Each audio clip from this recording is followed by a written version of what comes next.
Hello everyone, welcome to my channel. I am here to help you today.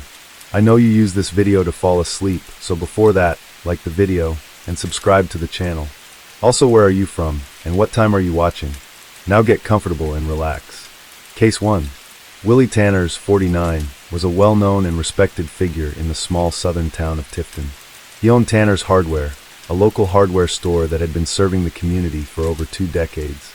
Known for his friendly service and wide selection of tools and supplies, Tanner's Hardware was the kind of place where neighbors could find what they needed, whether it was a simple screwdriver or advice on how to fix a leaky faucet.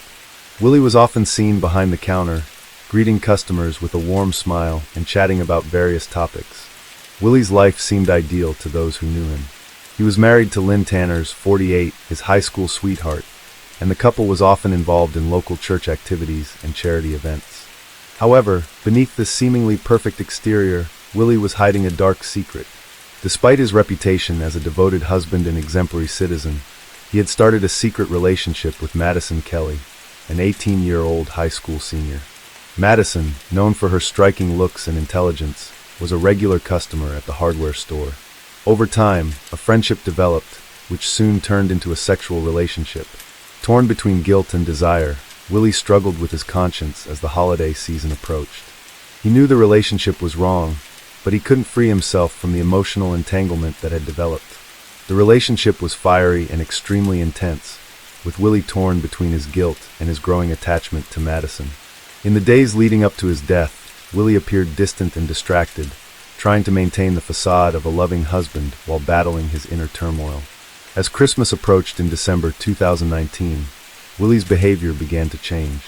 He spent less time at home and more time working late. Lynn noticed the change, but attributed it to the stress of running the business during the busy holiday season. Friends and neighbors also noticed that Willie seemed worried, no longer as cheerful as before, but no one could have imagined the storm brewing beneath the surface, a storm that would soon shatter the peace of their small town. It was the morning of December 22nd, 2019, just days before Christmas. Tifton was quiet, with most residents finishing their Christmas shopping or decorating their homes. Around 9 a.m., Lynn Tanner's returned home after the Sunday service at First Baptist Church, where she had volunteered to help prepare for the Christmas Eve service. She noticed Willie's truck parked in the driveway, which seemed odd since he had mentioned needing to pick up some last-minute supplies for the store. When Lynn entered their home on Bride Street, the first thing she noticed was the fresh pine scent from the Christmas tree they had decorated together. The tree was still lit with colorful lights, and beneath it were carefully wrapped gifts, some with her name on them. But something was wrong. The house was eerily silent, and Willie did not respond when she called for him. Upon entering the living room, Lynn encountered a scene that would haunt her forever.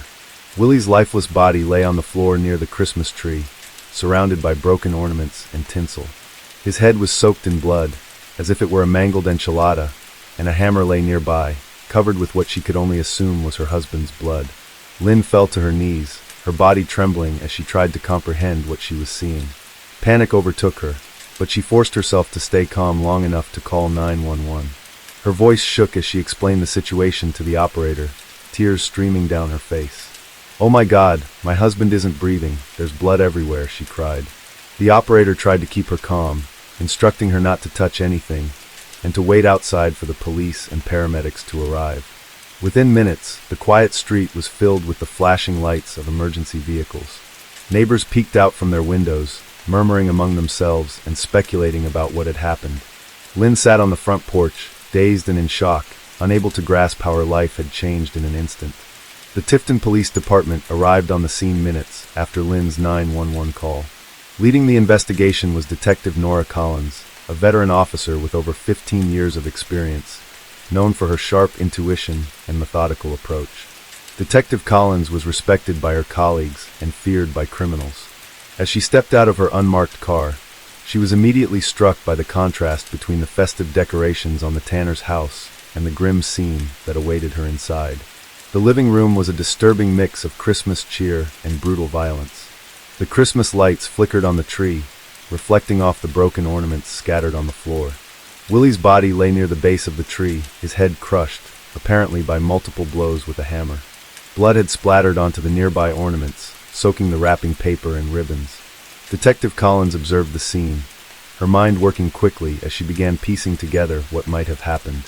The hammer lying next to Willie's body was immediately collected as evidence.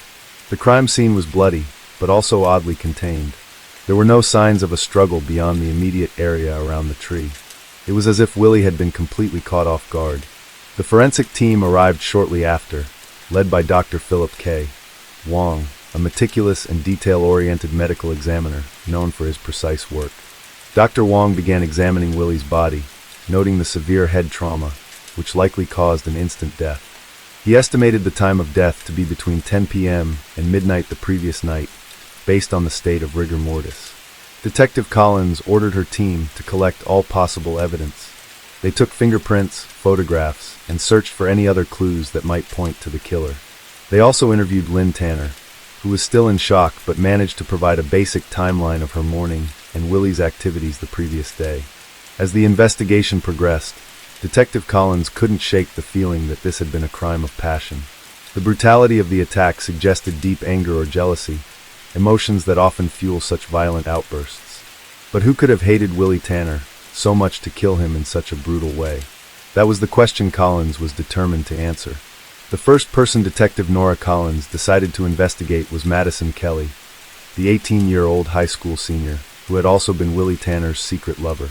She was involved in several extracurricular activities, including the school drama club, where she had recently impressed audiences by playing Tiny Tim in a local production of A Christmas Carol. But beneath her polished exterior, Madison was emotionally fragile, a trait that had become more evident in recent months. Madison lived with her mother, Tammy Kelly, in a small but tidy house on the outskirts of town. The Kellys were known for being private, and Tammy was known in the community for being controlling and obsessed with her daughter's appearance, especially after Madison's father came out as gay and left the family. When Detective Collins arrived at the Kelly residence on the afternoon of December 22nd, she found Madison still in her pajamas, in her room, visibly affected by the news of Willie's death. The room was a typical teenage sanctuary, with posters of pop stars like Taylor Swift and Ariana Grande, but there were also signs of Madison's obsession with Willie. Detective Collins noticed a framed photo of Willie shirtless on Madison's nightstand, and her diaries were filled with graphic entries about their sexual relationship. During the interview, Madison initially cooperated, but quickly became emotional when questioned about her relationship with Willie. She admitted to the affair, describing how they had grown close over the past year. Madison revealed that she had fallen deeply in love with Willie, and had even fantasized about a future together. However, as Christmas approached, Willie had distanced himself, and she feared he was planning to end the relationship.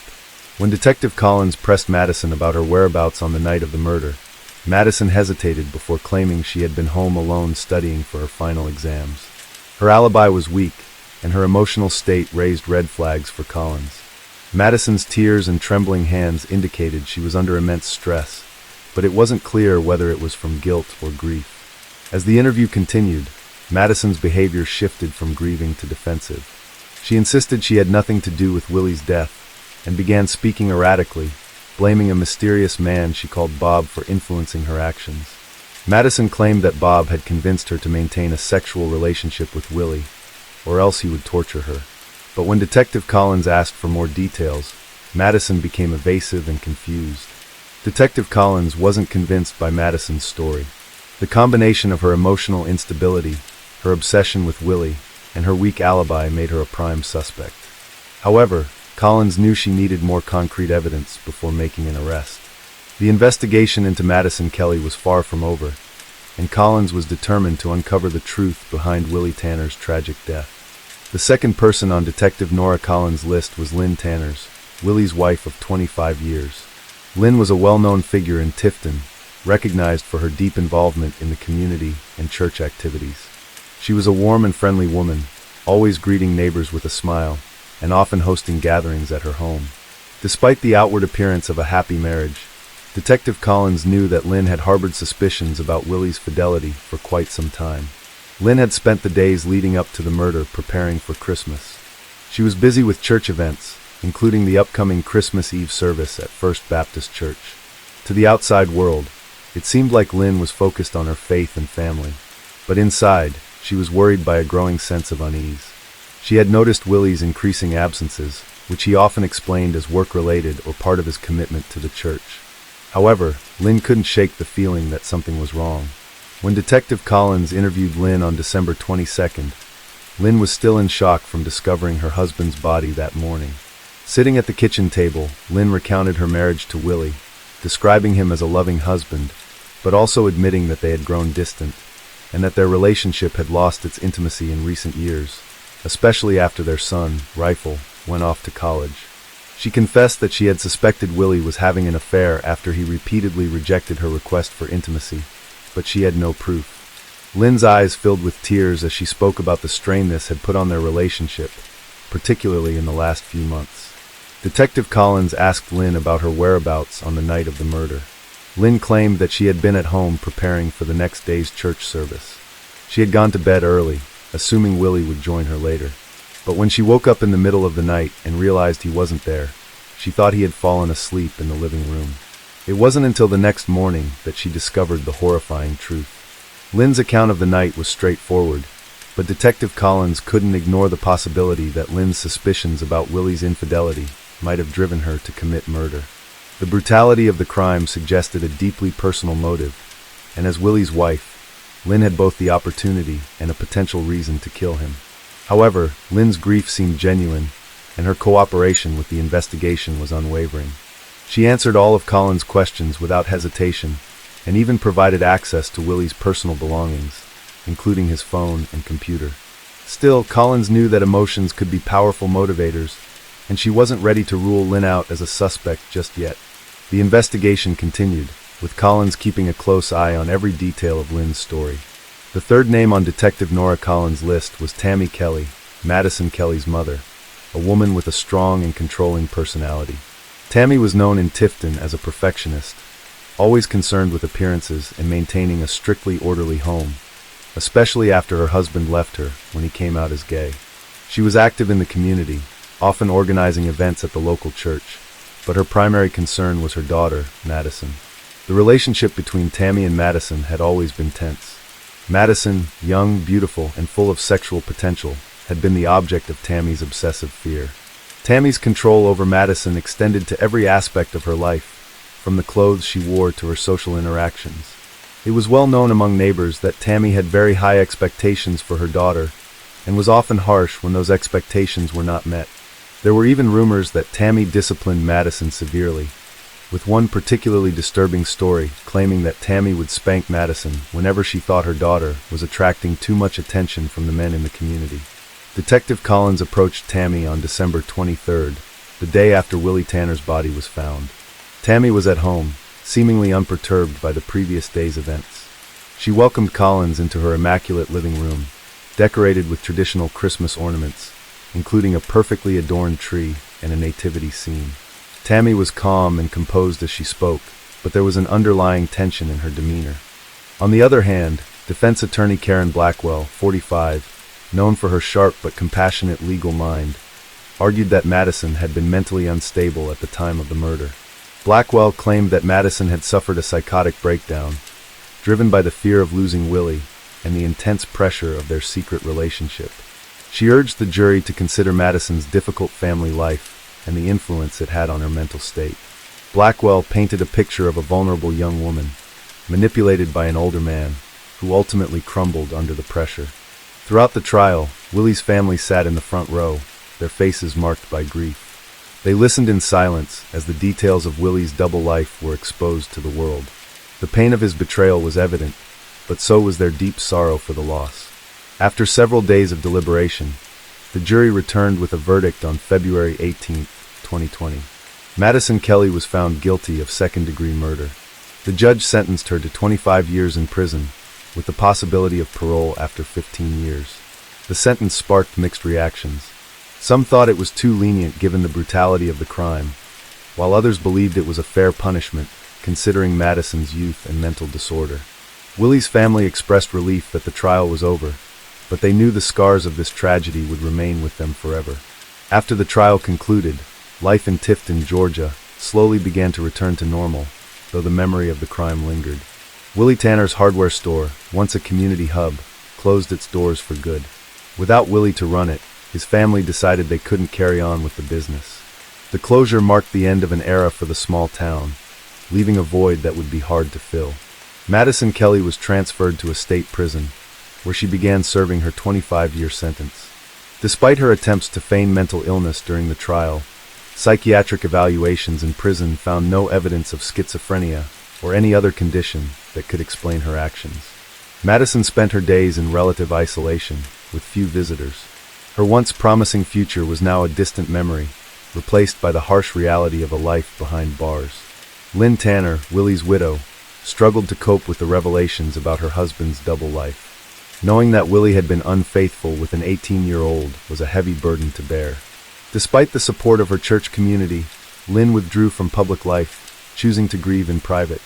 She eventually sold the family home and moved to a nearby town, hoping to start anew, far from the memories that haunted her. Tammy Kelly, Madison's mother, faced her own challenges after the trial. The scandal had brought shame to her family, and the tight grip she once held over her daughter's life had crumbled. Tammy became a pariah in the community, and many blamed her for Madison's downfall due to her controlling nature.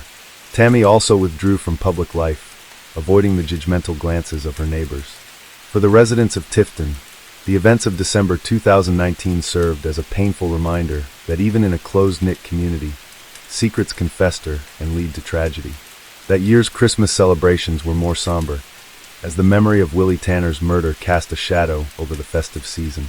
It would take years for the community to heal, and even then, the story of Madison Kelly and Willie Tanner would be remembered as one of the darkest chapters in Tifton's history. Case 2. Zephany Nurse. Many folks associate high school friends with nostalgia and simpler times, recalling moments of laughter at the lunch table and inside jokes during class.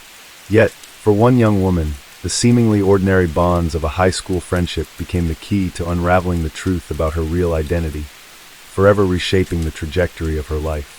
Zephany Nurse was born on April 30th, 1997 in Cape Town. She was the daughter of Celeste and Morn Nurse. Zephany's life took a tragic turn soon after she was born on March 30th, 1997, when she was just 3 days old. On that ominous day, a woman disguised as a nurse infiltrated the maternity ward of the hospital she was in and abducted the newborn Zephany from her unsuspecting family. 17 years later, Cassidy began attending a new school and became friendly with a girl 4 years her senior, called Mitchie. The bond between the two girls grew so strong that they became inseparable. Meanwhile, their classmates couldn't help but notice the striking similarities between them, leading to the suspicion that they might be more than just friends. Even Cassidy was intrigued by the uncanny resemblance to some extent, and she shared her suspicions with her parents.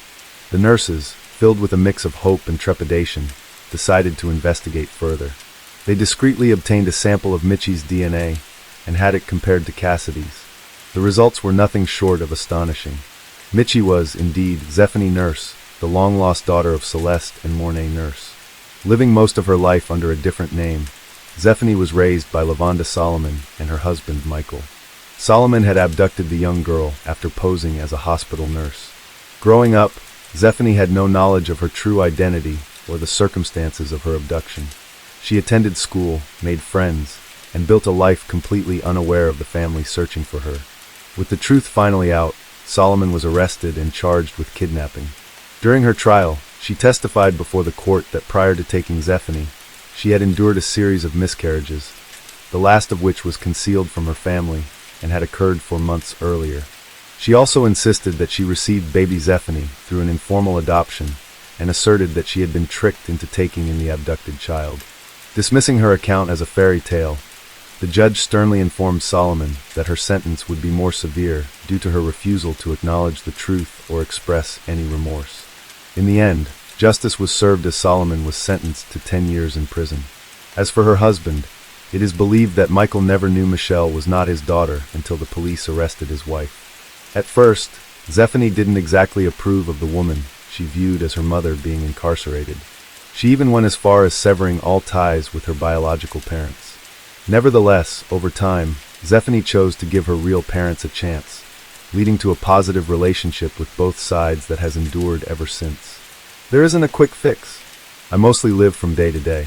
My mother, who raised me, will always be a part of my life. Delmar Vera. It was a chilly December evening back in 1997. Luzera Cuevas, a 31-year-old mother of three, was out job hunting while her boyfriend, Pedro Vera, visited some family. Their kids, 2 young sons and a precious 10-day-old baby girl named Delmar Vera, were being looked after by Pedro's mother. When Luzera made it back home at around 5 p.m., she found the second floor of her Philadelphia home was engulfed in flames. Everyone had managed to escape except for baby Delmar. In a panic, Luzera rushed inside to find her daughter, only to discover Delmar's charred crib. The young girl was nowhere to be found. Luzera kept pleading with the firefighters, screaming her lungs out that her baby girl was missing. But unfortunately, nobody listened to her cries. She was sent to the hospital to get treated. She had burn injuries, yet she hadn't even noticed or cared. Her daughter was the only thing on her mind. Later on, a police report would acknowledge that Delmar met her demise in that fire. She was pronounced dead, even though her remains were never found. The case was opened and shut very quickly, but Luzera remained adamant that her daughter was still alive, and in fact, she believed Delmar had been kidnapped. After all, there were no remains. The crib was empty after the fire subsided, and the window to Delmar's room was left wide open, even though it was freezing outside. For years, Luzera told her story to anyone who would listen, but everyone just dismissed her as crazy, and the authorities didn't take her seriously. No matter how many times she pleaded, they declined to initiate an investigation, and even Pedro advised Luzera to forget about Delmar and move forward. They would later have another child before permanently separating in 2000. Even though everyone in her life had given up on her, Luzera never stopped, believing that her baby daughter was out there somewhere. Then, in January 2003, she was invited to a children's birthday party hosted by Pedro's sister. Also in attendance was Carolyn Correa, Pedro's 41-year-old cousin by marriage. While at the party, Luzera couldn't help but notice that Carolyn's 6-year-old daughter, Alia Hernandez, bore a remarkable resemblance not only to Luzera herself, but also to baby Delmar, as both shared a similar dimple pattern. The little girl even resembled Luzera's other children. Luzera called little Alia over in a gentle, kin-caring voice and informed her that she had gum stuck in her hair. She carefully pulled out a few strands and wrapped them up in a napkin. Later on, Luzera reached out to the authorities expressing her suspicions that Alia was Delmar, but officers dismissed her claims as too far-fetched. Instead, Luzera approached State Representative Angel Cruz, who couldn't ignore a mother's intuition. With his help, investigators were persuaded to conduct a DNA test. The test was a match. 6-year-old Alia Hernandez was indeed Delmar Vera. Carolyn was taken into custody, and a subsequent DNA test confirmed that she was not the biological mother of the little girl. Consequently, she was arrested and charged with kidnapping. Luzera was joyously reunited with her daughter. Within a month, Delmar found herself happily embraced by Luzera and her 3 newfound brothers. Eventually, Pedro would secure shared custody, ensuring a bright future for the young girl. Years passed, and Delmar reflected on her journey. She expressed profound gratitude for rediscovering her true mother and treasured life she shared with her caring siblings. But how did little Delmar end up with Carolyn in the first place? It was discovered that Carolyn had visited Luzera on the day of the kidnapping. On the evening of that same day, Carolyn returned, taking baby Delmar with her, and then starting the fire in an attempt to conceal any evidence of kidnapping. Turns out, it wasn't her first time setting a fire in the neighborhood either. In 1995, she had also set a clinic ablaze after allegedly being fired due to committing fraud. Later that night, Carolyn contacted her boyfriend, Andre Moore, and informed him that she had given birth back home. They chose to name the baby Alia. As his baby got older, Andre began to suspect that she wasn't really his, leading him to request a paternity test, which ultimately revealed that he really was not the biological father. After breaking up with Andre, Carolyn took on the role of raising Delmar as her own child in her Philadelphia home, which was only 3 miles away from Luzera's residence. Despite the results of the DNA test, Carolyn insisted that Delmar was actually her own baby, Alia. But there was a significant issue with her story. Carolyn had undergone a tubal ligation in 1990. A tubal ligation, also known as female sterilization, is a permanent birth control procedure that involves cutting or blocking the fallopian tubes, preventing eggs from being fertilized by sperm. In other words, Carolyn could not have physically given birth to Alia. Later, Carolyn claimed that she had an affair with Pedro Lazara's boyfriend, and that he had given her Delmar willingly after she suffered a stillbirth. However, there were no medical records to substantiate Carolyn's claim of pregnancy or childbirth. Pedro vehemently denied her allegations, and investigators ultimately concluded that he had no involvement in the kidnapping. Another strange twist in the story was that, according to forensic psychologists, Carolyn was diagnosed with pseudocyesis, a condition where a woman falsely believes she is pregnant. The psychologists also noted that Carolyn genuinely believed that Delmar was her child. The judge, on the other hand, didn't buy that Carolyn was mentally unstable and ruled that her actions were deliberate and malicious. As a result, Carolyn was found guilty of kidnapping, arson, assault, concealing the whereabouts of a child, and interfering with the custody of a child. She was sentenced to 9 to 30 years in prison. Tanya Kach, 13-year-old Tanya Nicole Kach, was an ordinary young woman who lived an exemplary life. She excelled in her studies, constantly pushing herself to make the honor roll list. But she also had a bubbly personality that lit up any room she was in. Enthusiasm was contagious, and it was clear to all around her that Tanya had a bright future ahead of her. She was also quite mature for her age, and would always follow her parents' instructions to the letter. So when Tanya didn't arrive home after school one day, everyone knew something terrible must have happened. 6 months before Tanya's disappearance, her middle school had just hired a new security guard, Thomas Hose. Hose was a middle-aged man with slightly tousled jet-black hair. He had an easygoing attitude, and the children he interacted with seemed to regard him fondly, often finding themselves smiling whenever he altered up one of his characteristic witticisms before school. When she first met Hose, Tanya was just 13 years old. Despite their age difference, the pair developed a special bond. She was drawn to Hose's kind nature and his willingness to listen to her troubles. Their bond grew stronger over time, so much so that Hose would frequently pull Tanya out of class just to talk with her. Initially, Tanya was charmed by the attention that Hose gave her. He knew how to make her laugh, and would often buy her cigarettes and candy. This resonated profoundly with young Tanya, as her parents were going through a difficult divorce at the time, which made her vulnerable and desperate for attention. Weeks later, Tanya was pouring her heart out to Hose about the struggles she faced at home. Sensing her despair, Hose proposed an idea that promised a reprieve from all the grievances that weighed heavily on the young girl's mind. Why not run away and live with him? Tanya agreed without hesitation. She would have to live with the consequences of this mistake for the rest of her life. Tanya's house was only 2 miles away from Hose's house. As soon as they got to her new home, Hose immediately showed his true colors. Tanya was forced to stay in the second-story bedroom because Hose lived with his parents and wanted to keep her presence a secret. Whilst imprisoned, Tanya had little freedom. She couldn't leave her tiny cell for anything, not even to use the restroom. Instead, she was given a bucket and some toilet paper. She was only allowed to shower once or twice a week, and only when everyone else was out or asleep. To avoid making noise, she had to memorize and carefully sneak around the creaky floorboards. Tanya's plight seemed never-ending. For 4 years, Hose's was the only face she laid eyes upon. The extent of the horrendous abuse she suffered didn't stop there.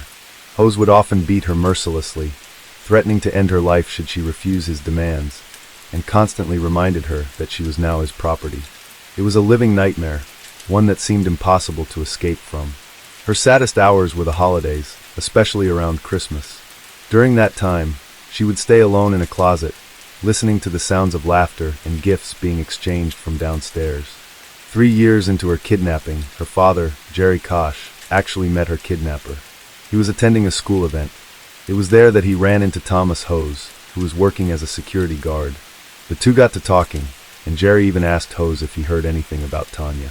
Hose replied that he hadn't. A year later, Tanya had turned 18.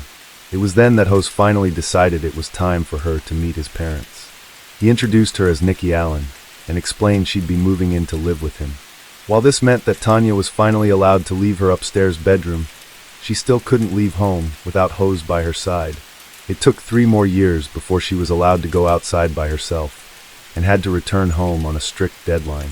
She began frequenting a local deli mart run by the Sparico family. Over the next 8 months, Tanya slowly grew closer and closer to the owners, Joe and Janet Sparico. One day, in March 2006, despite feeling uncertain they'd believe her, she mustered up the courage to tell them her story. "If you go to a website for missing children, you will see a picture of me there," she said. Without hesitation, Joe and Janet contacted the Center for Missing Children and were shocked to learn that Tanya had indeed been reported missing for 10 years. Unsure what to do next, Joe Sparico called his son, Sean, a retired police detective. Sean had actually worked Tanya's case in the past. Her photograph even hung in his office for years, and he immediately recognized her. The following day, 24-year-old Tanya breathed a sigh of relief as the nightmare had finally ended. Hose was taken into custody.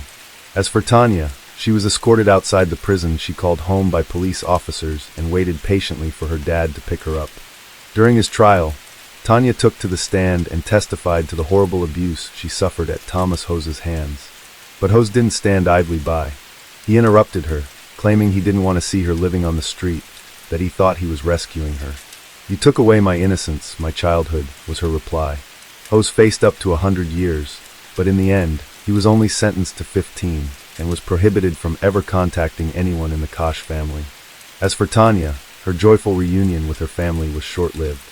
Her father blamed her for what happened, telling her, "You knew what you were doing." He even sued Tanya after the publishing of her New York Times best-selling book, Memoir of a Milk Carton Kid, the Tanya Nicole Kach story, in which she claimed her father's neglect made her easy prey for Thomas. Natasha and Ryan was born in Rockhampton, Queensland in 1984. Boasting a population of 68,000, Rockhampton was known for its close-knit residents and kind-hearted community. As a child, because she learned to walk at a very young age, her father used to call her Grasshopper. But while Natasha's upbringing was warm and filled with joy, a darker chapter in her life was about to unfold. In her early teenage years, her parents suffered a strenuous relationship which ended with a divorce. Natasha was forced to live with her mother while her father remarried and moved to Queensland. Her father's departure took its toll on young Natasha. Perhaps she was desperate for someone else to fill the gap, someone who could give her the love and attention her father used to provide. Or perhaps she simply felt depressed, angry, and betrayed. At only 14 years old, she started experimenting with drugs and developed an illicit relationship with Scott Black, who was 7 years her senior. Soon afterward, she began running off from home without warning, leaving her mother in a constant state of worry and distress. In July of 1998, Natasha vanished while taking the family dog for a walk, only to resurface later that week at an outdoor music venue in Rockhampton. After further investigation, police discovered that she'd been staying with Scott at a hotel. Initially charged with abduction, Scott was later let off with a fine for obstructing a police investigation. While Natasha's rebellious behavior could certainly be interpreted as a desperate call for help, sadly, it would seem to fall on deaf ears, as her latest escape attempt wouldn't be her last. On August 31st, 1998, Natasha's mother dropped her off at high school, but Natasha never returned home that day. Authorities were called and the police relentlessly searched for her, believing that she'd likely run away with Scott again, as she had done in the past. Scott was interrogated and his home searched, but was presumably cleared of any wrongdoing after police scoured through his property, only to come out empty-handed. Months went by, and no trace of the young woman could be found. Her family began fearing the worst, as despair slowly crept its way onto their hearts when 3 local adult women and a 9-year-old girl went missing. Police investigators began looking for probable suspects. Their search eventually brought them to Natasha's childhood friend, Maioa Takutau, who was 15 years old at the time. Maioa was the last person to see Natasha before she vanished, and he and his family were placed under 24-hour surveillance by the Queensland police. When Maioa turned 16, police announced they had gathered enough evidence to charge him with Natasha's murder, even though Natasha's body hadn't been found nor any other credible evidence procured. It looked as if the only thing they had on Maioa was the perceived sense of guilt that he seemed to carry, as he sent flowers to Natasha's mother every Mother's Day since her daughter's disappearance. But thankfully, the charges against Maioa were dropped when a new suspect entered the picture, notorious serial killer Leonard Fraser. Described as a predator of the worst kind, Leonard Fraser was a classic psychopath and cold-blooded serial offender. With Fraser in custody, investigators breathed a sigh of relief, as they felt certain he was to blame for all the local disappearances, including Natasha's. Yet, initially, Fraser adamantly denied taking her life. While awaiting trial, another prisoner secretly working with investigators approached Fraser and managed to spark a conversation with him. This exchange then segued into an abhorrent confession. Fraser admitted to having murdered 5 people, including Natasha Ryan. According to Fraser, he had encountered Natasha at a local cinema and offered her a ride home, which she accepted. But instead of fulfilling his promise, he murdered her inside his car, then dumped her body in a nearby pond. But despite having been the one who committed the murder, Fraser seemed oddly clueless about the body's whereabouts, failing miserably in leading investigators to where it was allegedly disposed of. Nonetheless, with Natasha believed to be dead, her family was beyond devastated. In 2001, a memorial service was held for Natasha on what would have been her 17th birthday. But perhaps they should have clung on to hope, because as her loved ones mourned her passing, Natasha was alive and well. This whole time, she'd been living in secrecy with her old boyfriend, Scott Black. The two had been moving around frequently, which explains how the police couldn't find her when they first came knocking at Scott's door. In fact, their last hideout was located within a stone's throw away from Natasha's original North Rockhampton home. Black had been employed at a local dairy factory for many years, yet none of his colleagues ever suspected he was harboring someone else. The clothing line outside his home only carried his personal laundry, and all appearances were that he lived alone. Whenever someone came around for an unannounced visit, Natasha would hide inside Scott's bedroom cupboard until his visitors left. Usually, however, Natasha would be free to roam around the house however she pleased.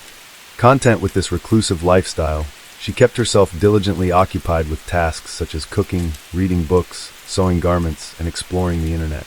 She spent many years within the confines of Scott's home, yet only ventured out on a few occasions, either to switch homes or take late-night strolls along the beach. But in 2003, only 3 weeks prior to Fraser's trial, she decided to reach out by contacting a specialized counseling service dedicated to helping children in need. Perhaps the impending trial of a man accused of her murder began to weigh heavily on her conscience, or perhaps she felt it was finally time for her to return home.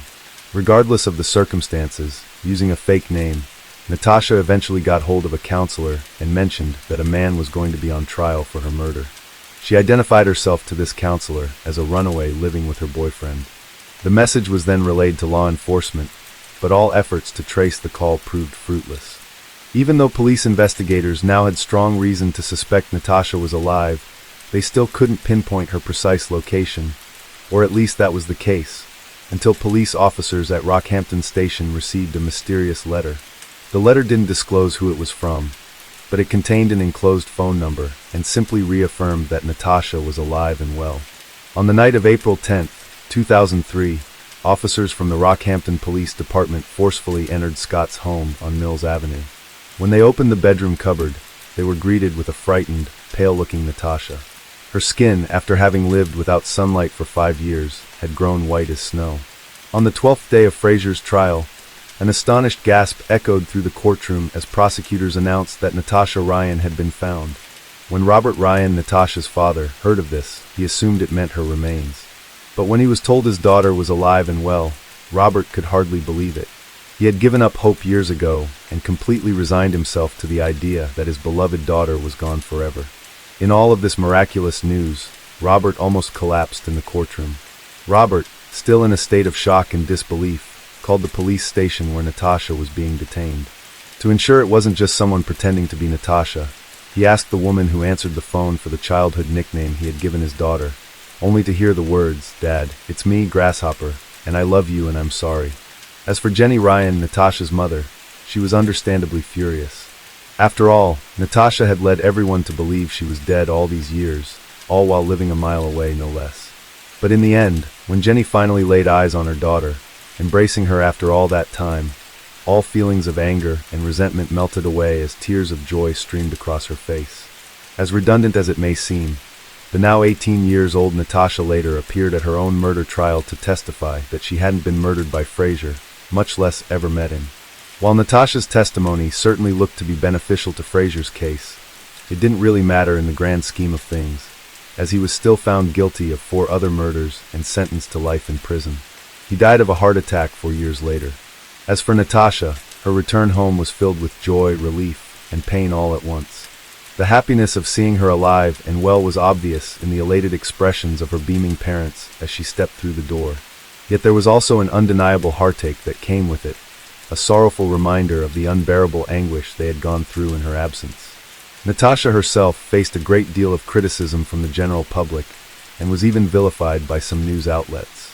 After all, how could she leave her family behind without saying a word? In 2005, it was reported that Scott Black, Natasha's boyfriend, had been given a 1-year prison sentence for lying to police about his girlfriend's whereabouts. Later, in 2006, Natasha herself was found guilty of creating a fake police investigation in order to pay a fine of $4,000, as well as restitution of $16,000 for the cost of the investigation. Natasha had endured a tremendous amount of public scrutiny, mockery, and humiliation since then. But in the end, it was her misfortune that proved to be her fortune.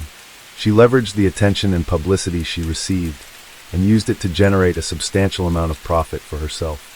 She did this by selling the rights to her story to Australian news outlets and magazines, earning close to $150,000 Australian dollars. In 2008, after she and Scott got married, she sold her wedding photos for another $200,000 Australian dollars. Today, she and Scott are still married and have had 3 kids. Case 3. Inside a cozy home near the woods, a man collapsed to the floor, struggling to take his last breath. A few seconds later, his wife rushed out of the bedroom, confused and terrified by the noise. What she saw stopped her in her tracks. A figure stood in the living room, holding a gun. For a brief moment, everything was silent. Then more shots. By the time the sun came up, the house was completely still. Nothing was stolen. There was no sign of a break-in, just 2 bodies lying side by side, covered with a blanket, almost like someone wanted to hide what had happened. Who could have done this? And why? As detectives began digging into the case, they uncovered a disturbing story, one that no one in this quiet town was prepared for. Brian and Beverly's story started on a warm spring evening in 2001, when they met at a mutual friend's party. Both were college students at the time, and from the moment their eyes met, there was an undeniable connection. What began as friendly curiosity quickly turned into a deep bond, and before long, they were inseparable. That summer, their relationship grew stronger as they introduced each other to their families. Both sides welcomed their new partner with open arms, instantly recognizing how well Brian and Beverly complemented one another.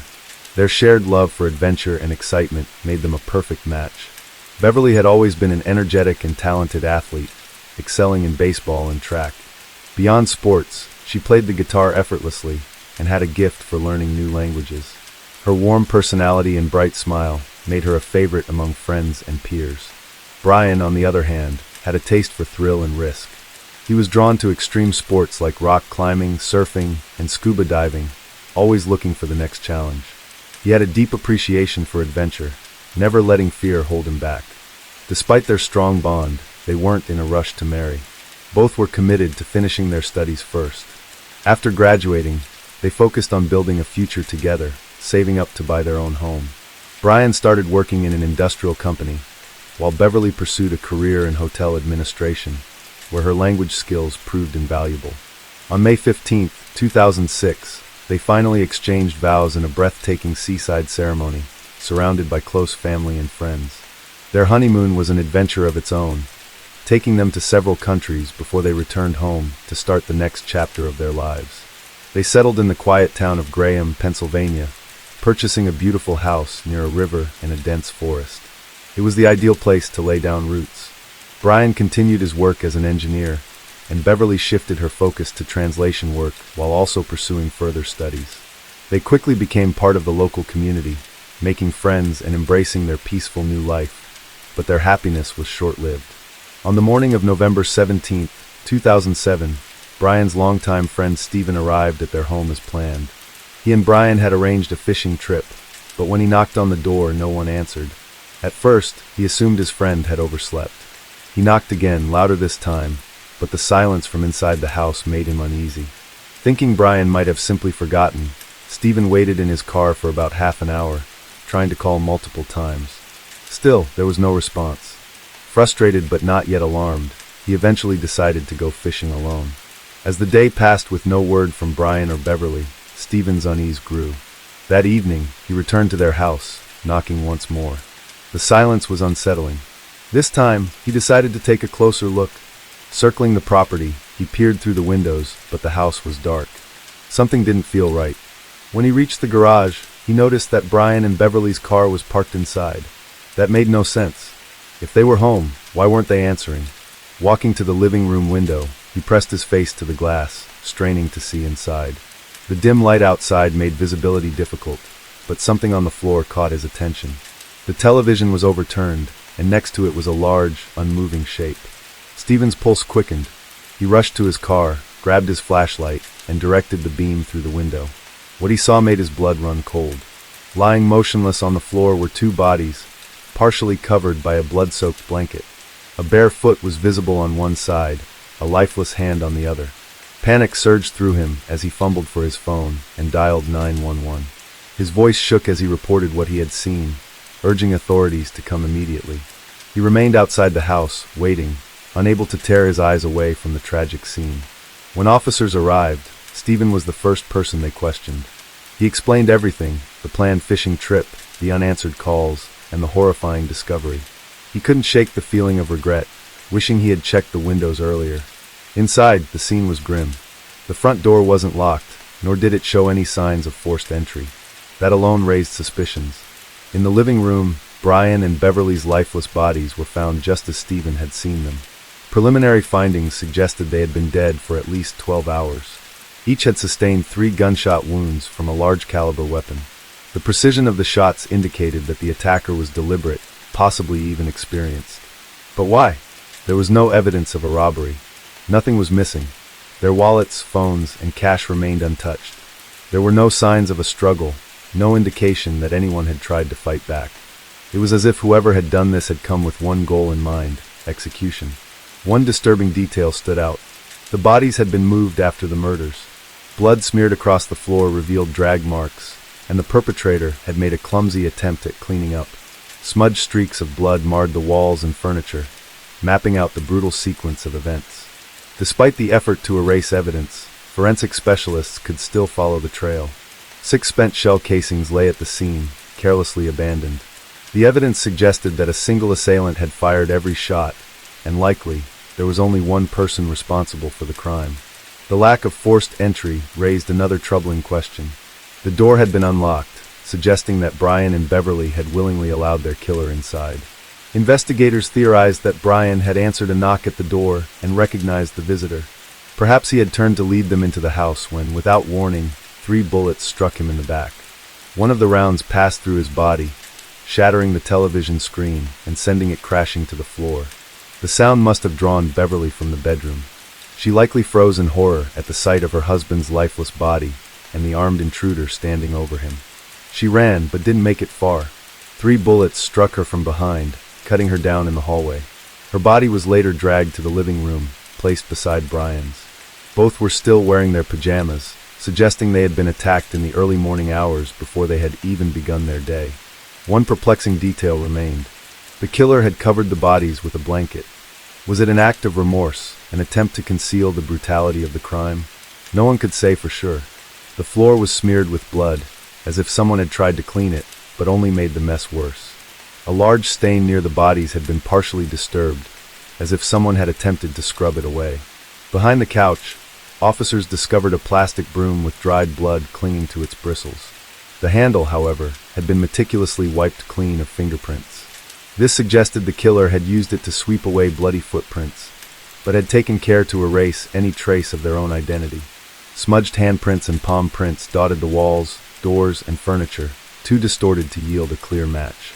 Despite the killer's effort to obscure their presence, forensic experts knew one thing.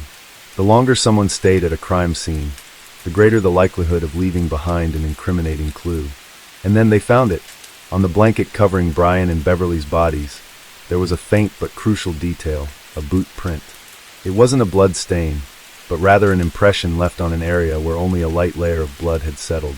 The pattern was distinctive. Forensic analysis determined that it came from a rare model of heavy-duty work boots. Investigators traced the boots to a construction company in Clearfield County that had recently purchased several pairs. With this lead, they narrowed their focus to employees who had access to them. Another potential breakthrough came when detectives found a palm print on one of the house's surfaces. It was carefully analyzed and run through law enforcement databases. No match. The perpetrator had no criminal record and had never been fingerprinted. That meant they weren't in any known offender registries, making the identification process far more difficult. Naturally, the first person under suspicion was Stephen, the friend who had discovered the bodies. He had visited the house twice that day and had been the one to alert authorities. His involvement in the timeline raised some eyebrows. When detectives questioned him, Stephen was visibly shaken. He explained that he had assumed Brian and Beverly were still asleep when they hadn't answered the door that morning. It wasn't until later in the day, when he still couldn't reach them, that he returned and decided to investigate.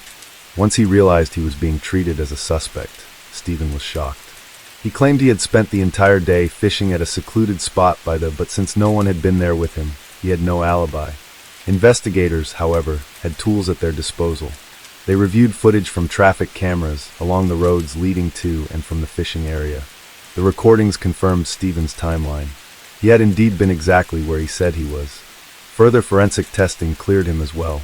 His fingerprints didn't match any of those found at the scene, and tests for gunshot residue on his hands and clothing came back negative.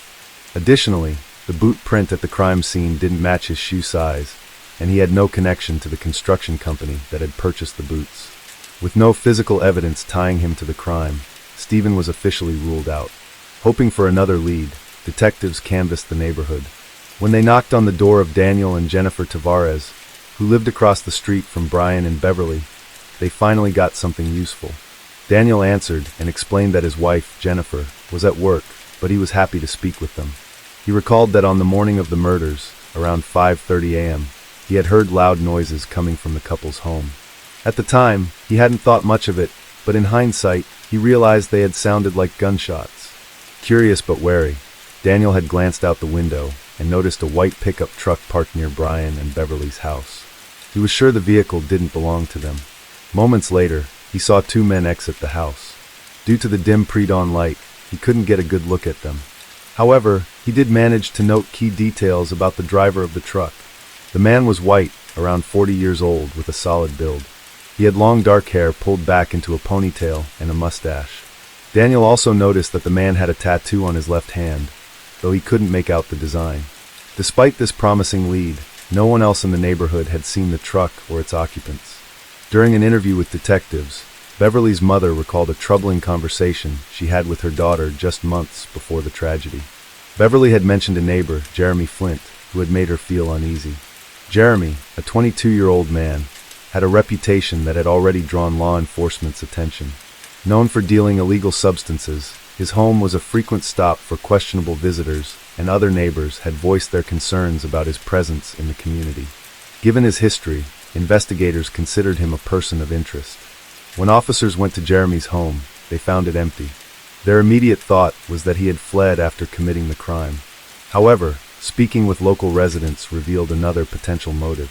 Shortly before the murders, Brian and Beverly had hosted a small gathering at their house. Jeremy, uninvited and heavily intoxicated, had barged in. Witnesses recalled his erratic and aggressive behavior, harassing women, insulting guests, and stirring up conflict. After a heated exchange, he was forced to leave, but before storming off, he made a chilling threat. The couple would regret humiliating him. The next morning, Brian and Beverly discovered that several items were missing from their home, including a cell phone and a handgun with ammunition that had been stored in a pantry drawer. Convinced Jeremy was behind the theft, they confronted him at his house. Though they remained calm, they made it clear that if their belongings weren't returned, they would report him to the authorities. Jeremy denied taking anything and refused to hand over the stolen items. But the following day, the missing belongings mysteriously reappeared in the couple's backyard. Though they had no proof, Brian and Beverly were certain that Jeremy had sneaked onto their property at night to return them. While the situation seemed resolved, Beverly couldn't shake her unease. She began to fear being home alone and urged Brian to consider moving to a different neighborhood. Jeremy finally resurfaced several days after the murders. Detectives immediately brought him in for questioning, but their suspicions quickly began to fade.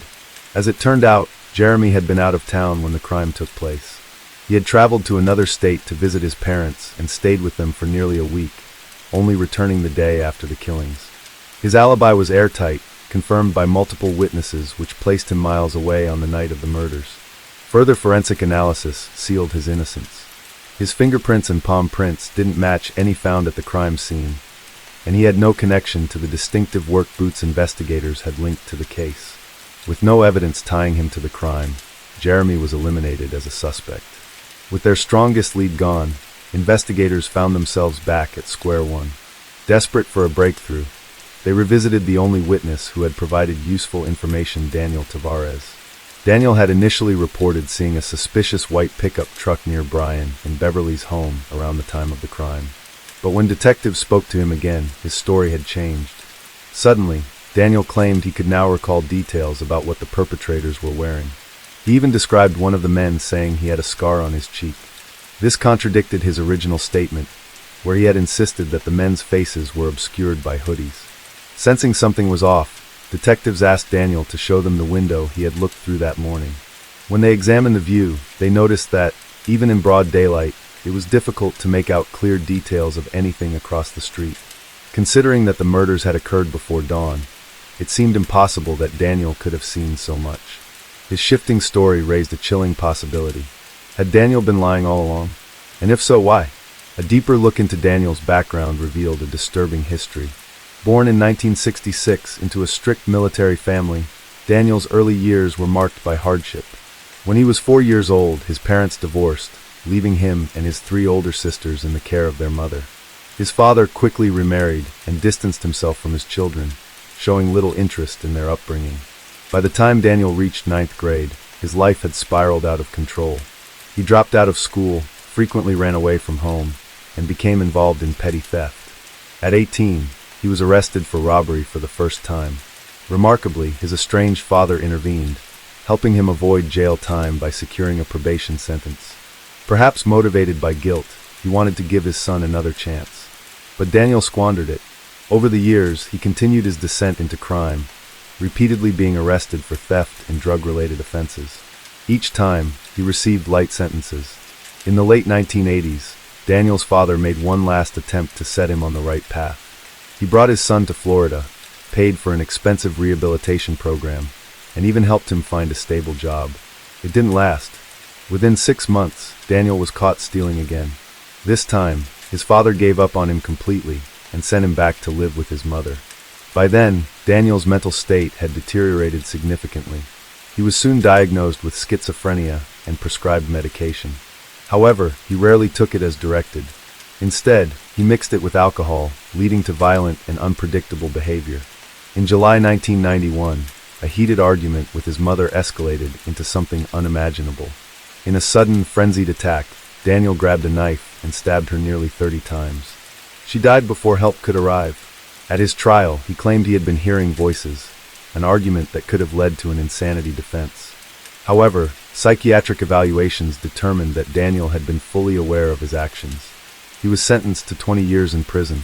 Despite being sentenced to 20 years, Daniel was released on parole in 2006, serving significantly less time than expected.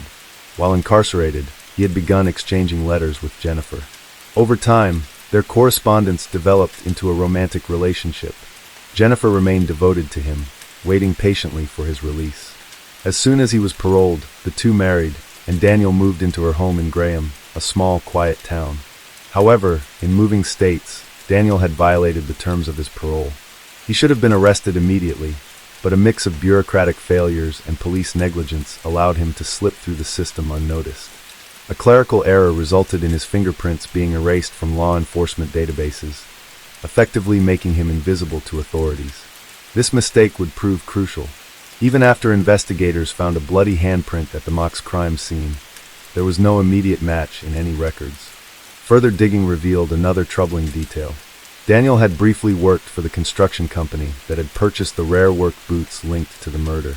Despite this, detectives lacked direct evidence to arrest him. They needed a solid case before making their move. On November 24, 2007, detectives invited Daniel to the police station under the pretense of helping create composite sketches of potential suspects. Eager to cooperate, he agreed, spending nearly an hour assisting in the creation of completely fabricated portraits. As he focused on the sketches, an officer casually entered the room and mentioned that they needed to take Daniel's fingerprints just to rule him out. For the first time, Daniel hesitated, but after a brief pause, he relented, certain that there was no way his prints could still be tied to the crime scene. Moments later, another officer offhandedly mentioned a key discovery: the bloody handprint found inside the mock's home. Daniel tensed. His expression shifted as he nervously explained that he had visited the mock's home in the past, meaning his fingerprints could be there. The officer reassured him that there was no reason to worry. After all, the handprint was in blood, meaning it had been left by the killer. At that moment, a second detective steered the conversation toward Daniel's past, bringing up the crime for which he had been imprisoned. When asked, Daniel admitted to killing his mother. But what happened next stunned investigators. Instead of expressing remorse, Daniel recounted the murder in chilling detail. He smiled as he described the attack, showing an eerie detachment. His tone was almost boastful, like someone reliving a proud accomplishment. While he rambled, forensic analysts completed their work. The bloody handprint from the crime scene was an exact match to Daniel Tavares. Detectives confronted him with the evidence. The smugness vanished from his face in an instant. His hands clenched into fists, his eyes dark with rage. But before he could react, officers restrained him and placed him under arrest. Faced with undeniable proof, Daniel knew he had no way out. He finally admitted to what had happened that morning. The previous night, he had spent hours at a bar, drinking heavily and using drugs. By the time he had run out of money, he was belligerent and aggressive. The bar staff threw him out, threatening to call the police if he caused further trouble. Furious and humiliated, Daniel fixated on an absurd thought. Brian owed him money. A month earlier, Daniel had given Brian a tattoo as a friendly favor. But now, in his intoxicated state, he convinced himself that Brian had taken advantage of him. He decided he was owed $50 for the work and that he would collect it, no matter what. At 5 a.m., still seething, Daniel grabbed his revolver and walked over to the mock's house. When Brian answered the door, he was groggy and irritated at being woken so early. Daniel immediately demanded payment for the tattoo. Confused, Brian refused, telling Daniel to come back when he was sober. Daniel insisted. Not wanting to argue, Brian sighed and turned toward the bedroom to grab some cash, hoping it would make Daniel leave. But as he walked away, he made an offhand remark, one that Daniel perceived as an insult. Enraged, Daniel pulled out his gun and shot Brian 3 times in the back. The gunfire woke Beverly, who rushed out of the bedroom to find her husband lying motionless on the floor, blood pooling beneath him. She froze, locking eyes with Daniel, who still held the smoking revolver. Realizing the danger, she turned to flee, but she only made it a few steps before 3 bullets struck her from behind. Once the horrific act was done, Daniel panicked. He ran home, waking his wife, Jennifer, but instead of reacting with shock or horror, Jennifer barely flinched. Without hesitation, she agreed to help him cover up the crime. Together, they returned to the mock's house. Jennifer helped move Beverly's body into the living room, placing her beside Brian. She then grabbed a blanket and covered them both. She was also the one who suggested using a broom to erase the bloody footprints. She meticulously wiped down every surface, ensuring that no obvious prints were left behind. But she missed one. When the cleanup was done, Daniel disposed of the murder weapon, throwing it into a nearby river. Despite extensive searches, the gun was never recovered. With his confession and forensic evidence stacked against him, Daniel had no hope of freedom. He was sentenced to life in prison without the possibility of parole. Jennifer, claiming she had only helped out of fear, cooperated fully with investigators. She was sentenced to 1 year in prison for tampering with evidence. The case seemed closed, but Daniel Tabar's dark history was far from over. Years later, in 2015, the past resurfaced in a horrifying way. New homeowners had purchased the house where Daniel had once lived with his mother. During renovations, they began digging up the backyard. Buried deep in the soil, they unearthed human remains. Forensic analysis confirmed what detectives had feared. The bones belonged to a young woman who had gone missing in 1990. As investigators pieced the story together, a disturbing truth emerged. Daniel had known the woman. She had been a neighbor. He had been interested in her. But when she rejected his advances, he reacted with lethal violence. Rather than risk getting caught, he had buried her in his mother's backyard, where her body remained hidden for decades. The new evidence led to Daniel receiving a second life sentence. It was now clear Daniel Tabar's had always been a predator, lurking in the shadows. And for years, he had managed to escape justice. Until at last, the truth caught up with him. Case 4. On the night of August 5, 2002, the quiet town of Troop, Texas was settling in for another peaceful evening. Porch lights flickered, families rested, and nothing seemed out of the ordinary. But inside the parsonage of the local Methodist church, something terrible was happening. A frantic knock on a neighbor's door broke the silence. Standing there was Pastor Mike Tab, holding his 2 young children, his face pale and his hands shaking. He was out of breath, his voice urgent. Something was very wrong. Minutes later, police arrived at the scene. What they found inside the house stunned even the most experienced officers. The bedroom was in chaos. Broken picture frames, overturned furniture, and signs of a struggle everywhere. And in the middle of it all lay Marla Tab, motionless on the floor. At first, it seemed like a home invasion gone wrong, but as investigators looked closer, things didn't add up. The loving wife, the respected pastor, the peaceful town, none of it fit with what had just happened. So what really went on that night? And who was responsible? Marla Tab was born on April the 25th, 1967, in Beaumont, Texas. She was one of 2 daughters born to Jim and his wife, whose name remains unknown. As was common in those times, her mother lovingly took care of the children and managed the household, while Jim, fulfilling his role as a devoted father, worked hard to provide financial stability for the family. Their daughters, Melanie and Marla, grew up in a home filled with music and the arts, which played a significant role in shaping their interests. From an early age, Marla displayed a deep passion for music and was eager to develop her talents. By the age of 11, she had fully embraced her Christian faith, becoming actively involved in the Methodist Church. She dedicated herself to the church's social outreach programs, spreading God's message to different communities, and encouraging people to strengthen their connection with the faith. It was during this time that her exceptional voice began to gain recognition. Accompanied by either a piano or a guitar, her singing touched the hearts of many. Beyond her talent, Marla possessed striking beauty and a charismatic personality that left a lasting impression on everyone who met her. Friends described her as kind-hearted and principled, someone who formed strong bonds and maintained them despite time and distance. She was deeply respected and never found herself in troublesome company or situations.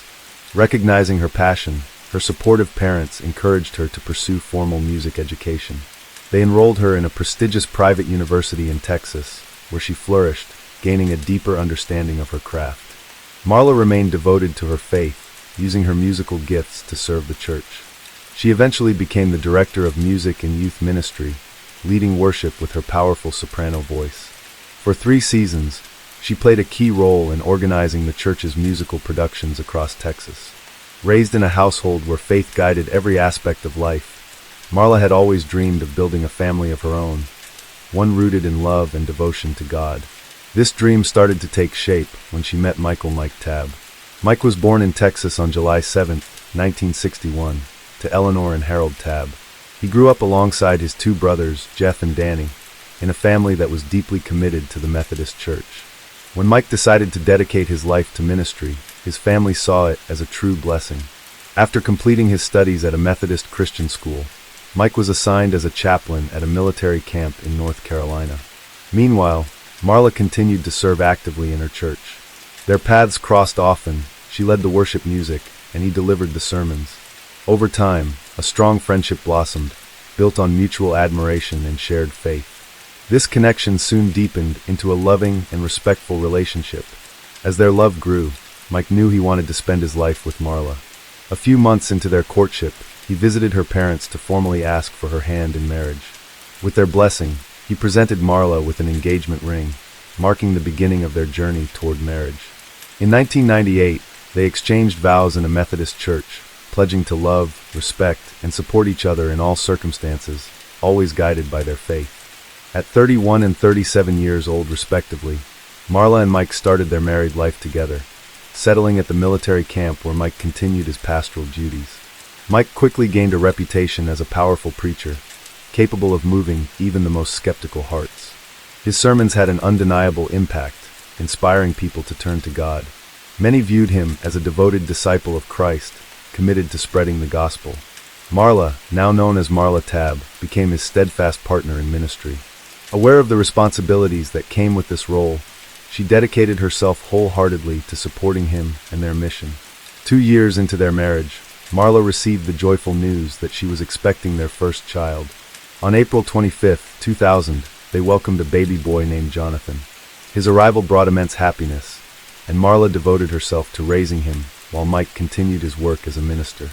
However, as Mike's reputation as a preacher grew, so did the demands on his time. He was frequently invited to speak at churches across the country, leading to extended absences from home. Marla, now a young mother, found it increasingly difficult to cope with his constant travels. She longed for his presence, feeling the strain of raising their child largely on her own. Their once unshakable harmony began to face its first true challenge.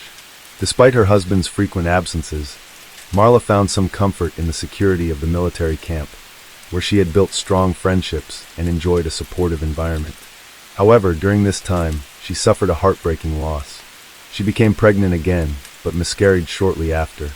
Juggling the demands of motherhood with the emotional toll of a failed pregnancy, Marla found it increasingly difficult to cope with Mike's prolonged absences.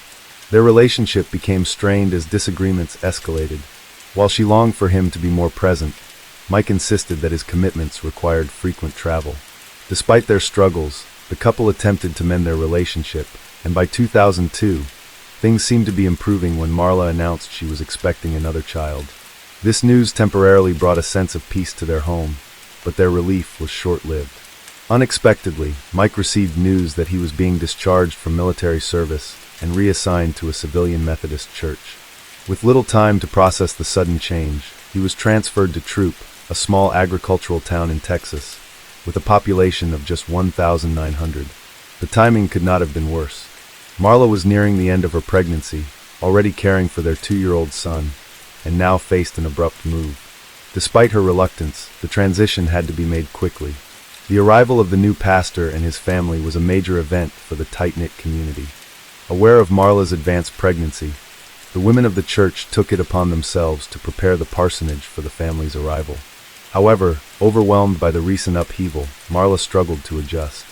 She did not express gratitude in the way the congregation expected, which led to whispers about her being distant and unapproachable. Adjusting to civilian life proved to be a significant challenge. The shift from the structure of military ministry to a small-town congregation, coupled with financial uncertainties and the stress of their growing family, put additional strain on their marriage. Both Marla and Mike felt the pressure of being scrutinized by the congregation, whose members closely observed their every move. As tensions mounted, Marla found herself the subject of town gossip. One particular incident cemented her reputation among the townspeople. In a moment of frustration, she publicly confronted Mike, which was seen as a sign of disrespect. In this conservative rural community, where traditional gender roles were deeply ingrained, Marla's assertiveness was viewed as unacceptable. From that moment, many labeled her as a domineering wife who mistreated her husband. Marla, increasingly unhappy, began to confide in trusted friends and family about her struggles. She questioned whether the life she was living bore any resemblance to the Christian home she had once dreamed of. The stress took a toll on her health, and when labor complications arose, she was rushed to the hospital for an emergency C-section. On July 25, 2002, she gave birth to a baby boy. Jonathan, now 2 years old, was thrilled to have a little brother to look after. Marla took time to recover, and once she regained her strength, she attempted to reconnect with the community and resume her role as the pastor's wife. However, she never fully adapted to her new surroundings. The difficulties of the past months had left deep scars, and the strain in her marriage continued to grow, affecting the atmosphere at home. Like any couple facing hardships, they could have worked through their differences or chosen an amicable separation. However, what happened next shattered any possibility of resolution in the most tragic way imaginable. On the night of August 5, 2002, the police received a frantic 911 call, redirected from emergency dispatch. The caller was a neighbor of the Tab family, who reported that Pastor Mike had arrived at their doorstep in distress, carrying his 2 young children and begging for help. His wife had been brutally attacked and was unresponsive. Emergency responders, including sheriff's deputies and firefighters, rushed to the parsonage. The scene that awaited them was devastating. Marla, just 6 weeks postpartum, had been found in her bedroom, still dressed in her nightclothes. Even the most seasoned officers were shaken by the brutality of what they saw. The crime scene was in complete disarray. Broken picture frames, overturned furniture, and scattered belongings indicated a violent struggle. Investigators immediately began gathering evidence, while others questioned Mike about the events of that evening. He claimed that he had just arrived home, only to find the front door open and his wife lying motionless on the floor.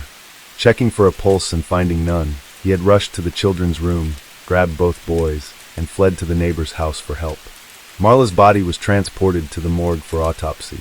Initial observations were grim. Her face was severely disfigured and her jaw was fractured. A forceful blow to the head appeared to have been the fatal injury. As investigators worked to determine the murder weapon, one comment from Mike stood out. Without being prompted, he speculated that his wife had been attacked with a baseball bat, a detail that raised immediate suspicion as the authorities had not yet determined the cause of death. Detectives pursued various leads, initially considering the possibility of a home invasion gone wrong. However, this theory was quickly dismissed as nothing of value was missing from the home. Another possibility emerged, a crime of passion. With no clear suspect, investigators remained open to all possibilities. That night, Mike was asked to take his children somewhere safe, and they were temporarily placed in the care of their paternal grandparents. Law enforcement then requested his clothing and shoes for examination and questioned him about his whereabouts earlier that evening. He stated that he had taken his 2-year-old son to his parents' house, a claim they later confirmed. In a town where violent crime was nearly unheard of, the last recorded homicide had been 5 years earlier. News of Marla's brutal death spread rapidly. The entire community was horrified by the nature of the attack, and many sympathized with Mike, who now faced raising 2 small children alone. When the preliminary autopsy report was released, it confirmed that Marla had died from blunt force trauma to the head. Her jaw had been fractured in multiple places, further indicating the extreme violence of the attack. Marla's funeral was held in an intimate ceremony where a fellow minister spoke about her unwavering faith and dedication to God. Though her death was a profound loss for those who loved her, the sermon framed it as a transition to eternal peace. Throughout the services, Mike was visibly grief-stricken, his sorrow deeply moving those in attendance. Meanwhile, investigators continued speaking with those close to Marla, hoping to uncover any clues that might shed light on the case. A breakthrough came when they interviewed Melanie. Fighting back tears, she revealed that her sister had confided in her just weeks before her death, expressing deep distress over her crumbling marriage. Marla had stumbled upon something unexpected, a promotional flyer for an exotic dance club tucked into the pocket of Mike's pants. When she confronted him, he claimed it belonged to a congregation member he had been counseling, but Marla wasn't convinced. As she dug deeper, she discovered a troubling pattern. The church-related trips Mike frequently took were not for ministry work, as he had claimed, but rather opportunities to indulge in a secret life that contradicted everything he preached. Investigators followed this lead and uncovered 2 separate P.O. boxes, one in Troop and another in North Carolina, where the couple had previously lived. These hidden mailboxes had allowed Mike to keep his double life concealed from his family.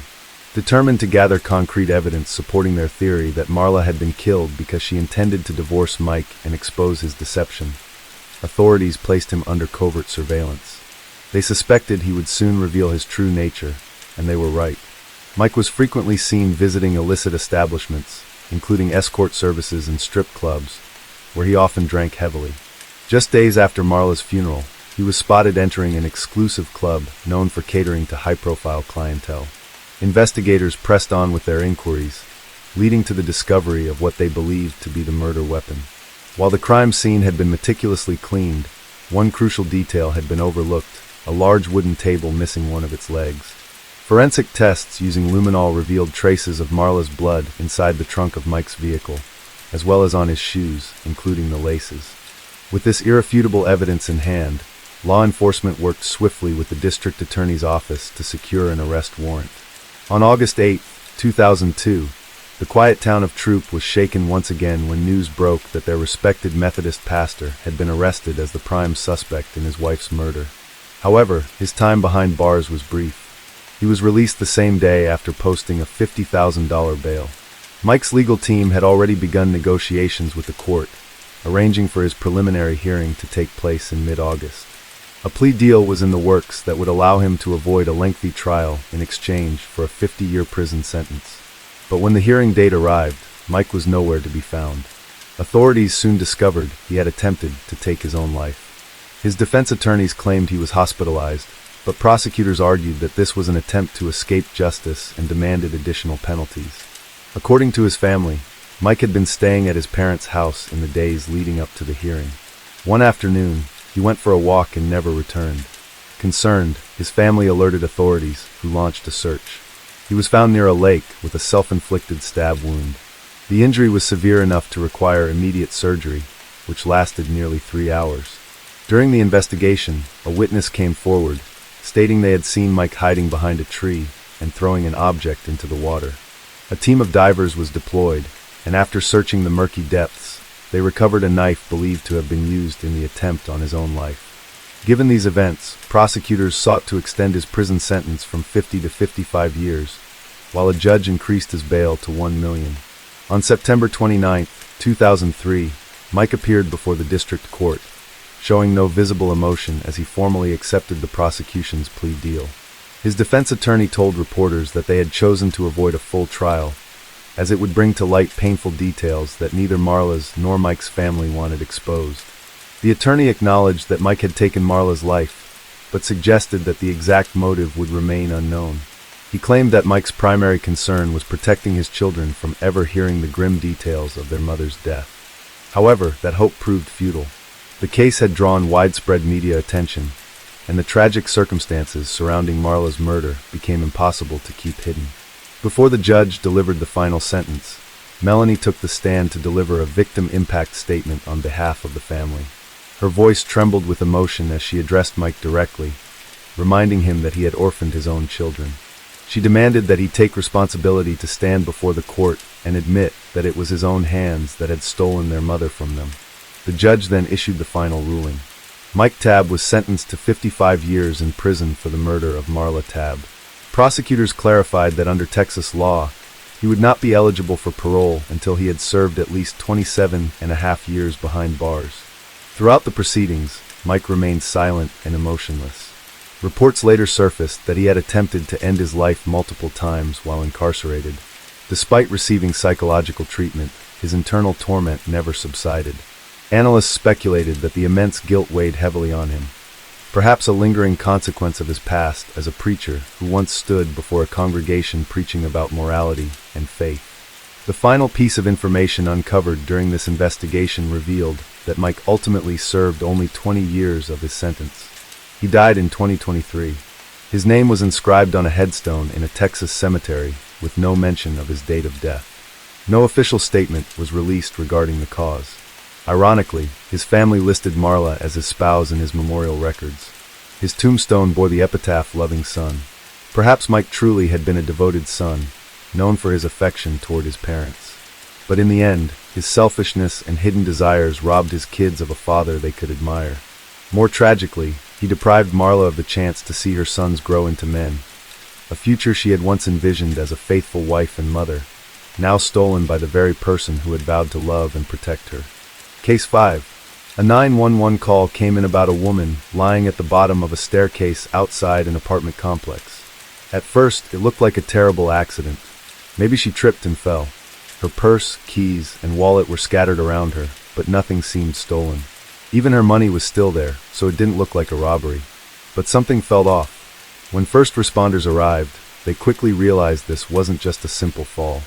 And when detectives took a closer look, they found something shocking, something that turned this from an accident into a full-blown murder investigation. So what really happened to Denita Smith, and who wanted her dead? Denita Smith was born on November 10, 1981, in New Bern, North Carolina. She was the pride and joy of her parents, Dale and Laverne Smith, who adored her deeply. Growing up in a lively household alongside her 3 siblings, Derek, Darius, and Danielle, Denita's energy and enthusiasm for life were impossible to ignore. Even from a young age, she had an undeniable presence that made her stand out. Friends and family often described Denita as someone who could light up any room. Her warmth, kindness, and infectious smile made her unforgettable. Anyone who met her would quickly realize she had a natural ability to bring joy to those around her. Looking at her photos, it was clear her happiness radiated through every image, capturing the essence of someone who truly embraced life. Academically, Denita was a dedicated and hardworking student. Her teachers praised her commitment to excellence, and her efforts paid off when she graduated high school with honors. She then pursued higher education at North Carolina Central University, initially majoring in English. However, during her college years, Denita discovered a newfound passion, photojournalism. She became deeply fascinated by the power of visual storytelling and the way a single photograph could evoke emotions and tell compelling narratives. With her characteristic determination, she pursued this passion and quickly earned it for her exceptional photography skills. In her personal life, Denita found happiness with her fiancé, Jermier Stroud, a young police officer from Greensboro, North Carolina. The two met in college and built a strong relationship over 6 years before Jermier proposed. For Denita, their engagement marked the beginning of an exciting new chapter, one filled with dreams of marriage, career success, and building a future together. However, there was one challenge they faced: distance. After graduating in 2004, Jermier moved to Greensboro for his job as a police officer, while Denita remained in Durham. Though only about an hour apart, their separation meant they couldn't see each other daily, making their relationship more reliant on weekend visits. Unfortunately, the physical distance may have created an emotional gap as well. Unbeknownst to Denita, Jermier had become involved with a colleague, Shannon Crawley, a 911 dispatcher, and a single mother of 2. On the morning of January 4, 2007, just after 10 a.m., a frantic 911 call came in from a male resident of Durham, North Carolina. He reported an alarming scene outside an apartment complex, a woman lying motionless at the bottom of the stairs, surrounded by blood. When first responders arrived at the scene, it was already too late. The woman on the ground was unresponsive, just as the caller had feared. Moments later, authorities confirmed the victim's identity. It was Denita Smith. Detective Sean Pate, from the Durham Police Department, took charge of the investigation, arriving at the scene to assess the situation. At first glance, it appeared that Denita had suffered a tragic fall. Her personal belongings, keys, purse, and wallet, were scattered around her, reinforcing the idea that she might have lost her balance. As officers examined her possessions, they noticed something unusual. Her wallet still contained a significant amount of cash. If this had been a robbery, it was unlikely the perpetrator would have left the money behind. This led investigators to question whether theft had anything to do with Denita's death. No cameras had captured what had transpired.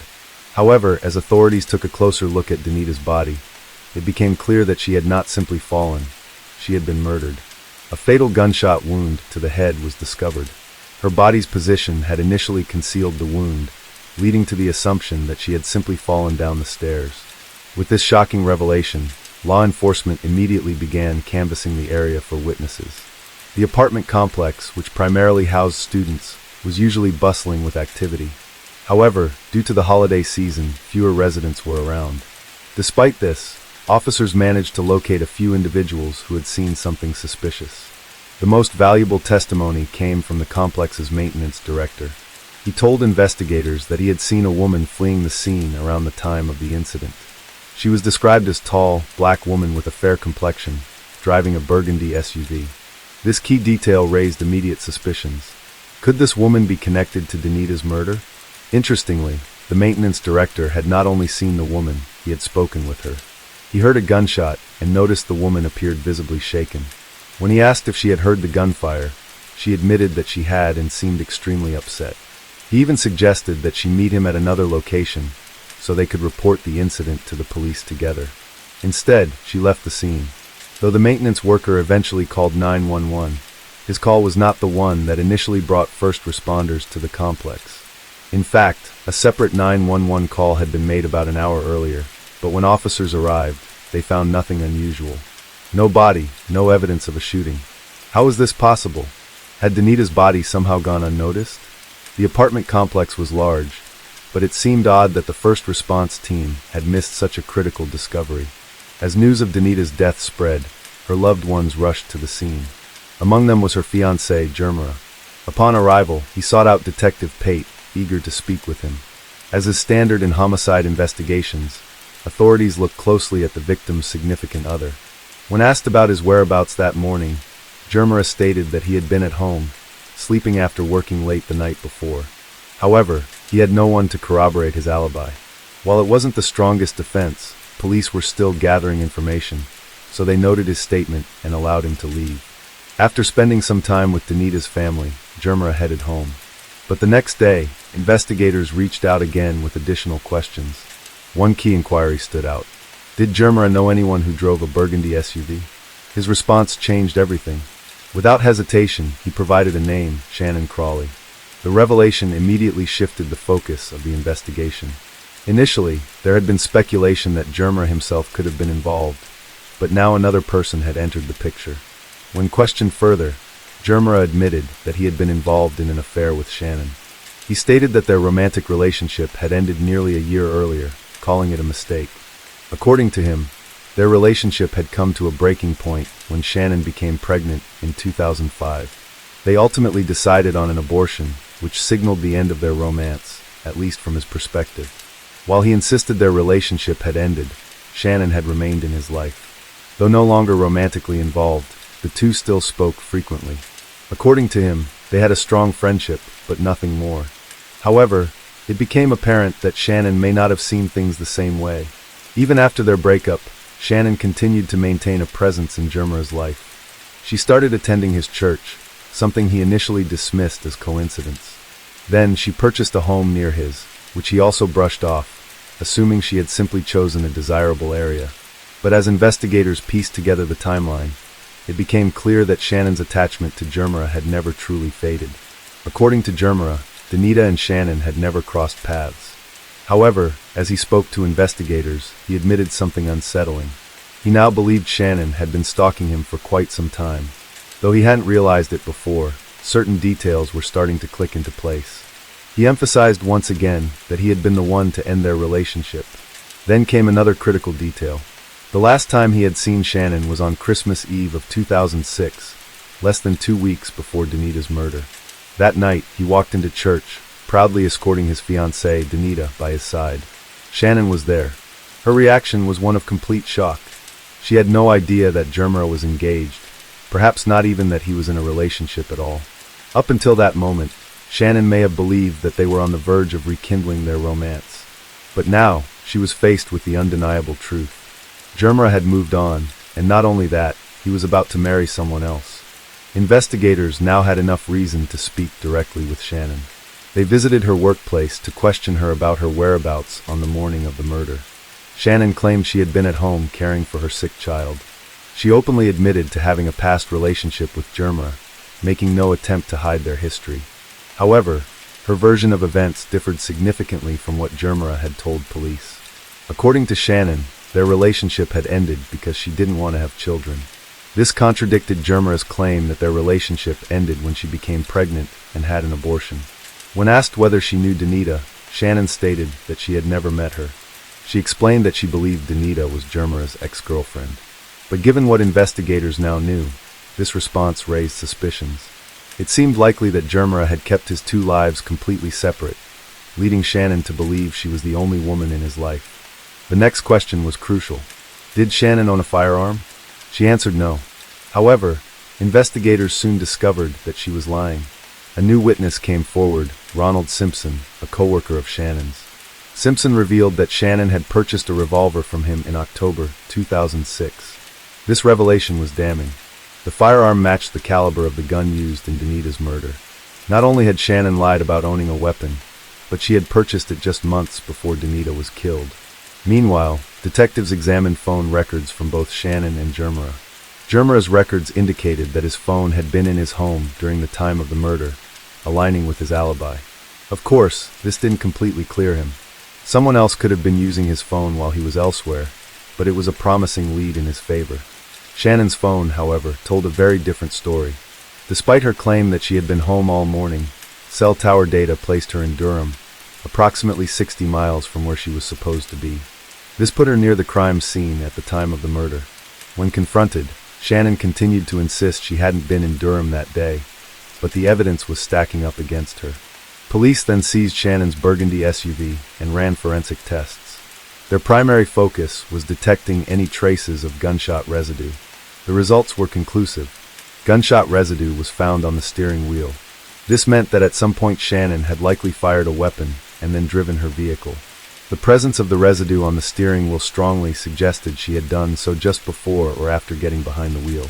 One final piece of the puzzle remained: the witness testimony from the maintenance worker who had spoken to the woman fleeing the scene. Though there was no official record of a lineup, The man had consistently described the suspect as a tall black woman with a fair complexion, driving a burgundy SUV, and that description matched Shannon Crawley perfectly. On January 9, 2007, Shannon was taken into custody and formally charged with the murder of Denita Smith. Surprisingly, despite the serious nature of the charges, Shannon was released shortly after on a $100,000 bond. She had no prior criminal history, which likely played a role in the court's decision. Additionally, as a 9 to 11 dispatcher and the sole caretaker of her 2 young children, she fit the profile of someone who might receive leniency, especially when it came to setting bail. But Shannon wasn't content to wait for trial. In May 2007, just a few months after her arrest, she and her attorney made an unexpected move. They voluntarily walked into the Durham Police Department to present their own version of events. What she told them completely flipped the narrative. Shannon now claimed that Jermier had been the one stalking her after their breakup. She alleged that he frequently called her, showed up at her workplace unannounced, and made her feel unsafe. According to Shannon, a concerned coworker had even offered her a gun for protection, knowing that Jermier carried a firearm as a police officer.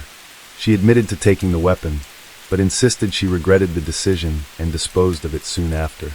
Then she dropped a bombshell. Shannon told police that on the morning of Denita's murder, Jermier had forced her into her own vehicle at gunpoint. She claimed he made her drive to an unfamiliar apartment complex, Denita's residence, where he took her phone and keys before stepping out of the car. She described waiting in the car for a long period, unsure of what was happening, until she suddenly heard shouting.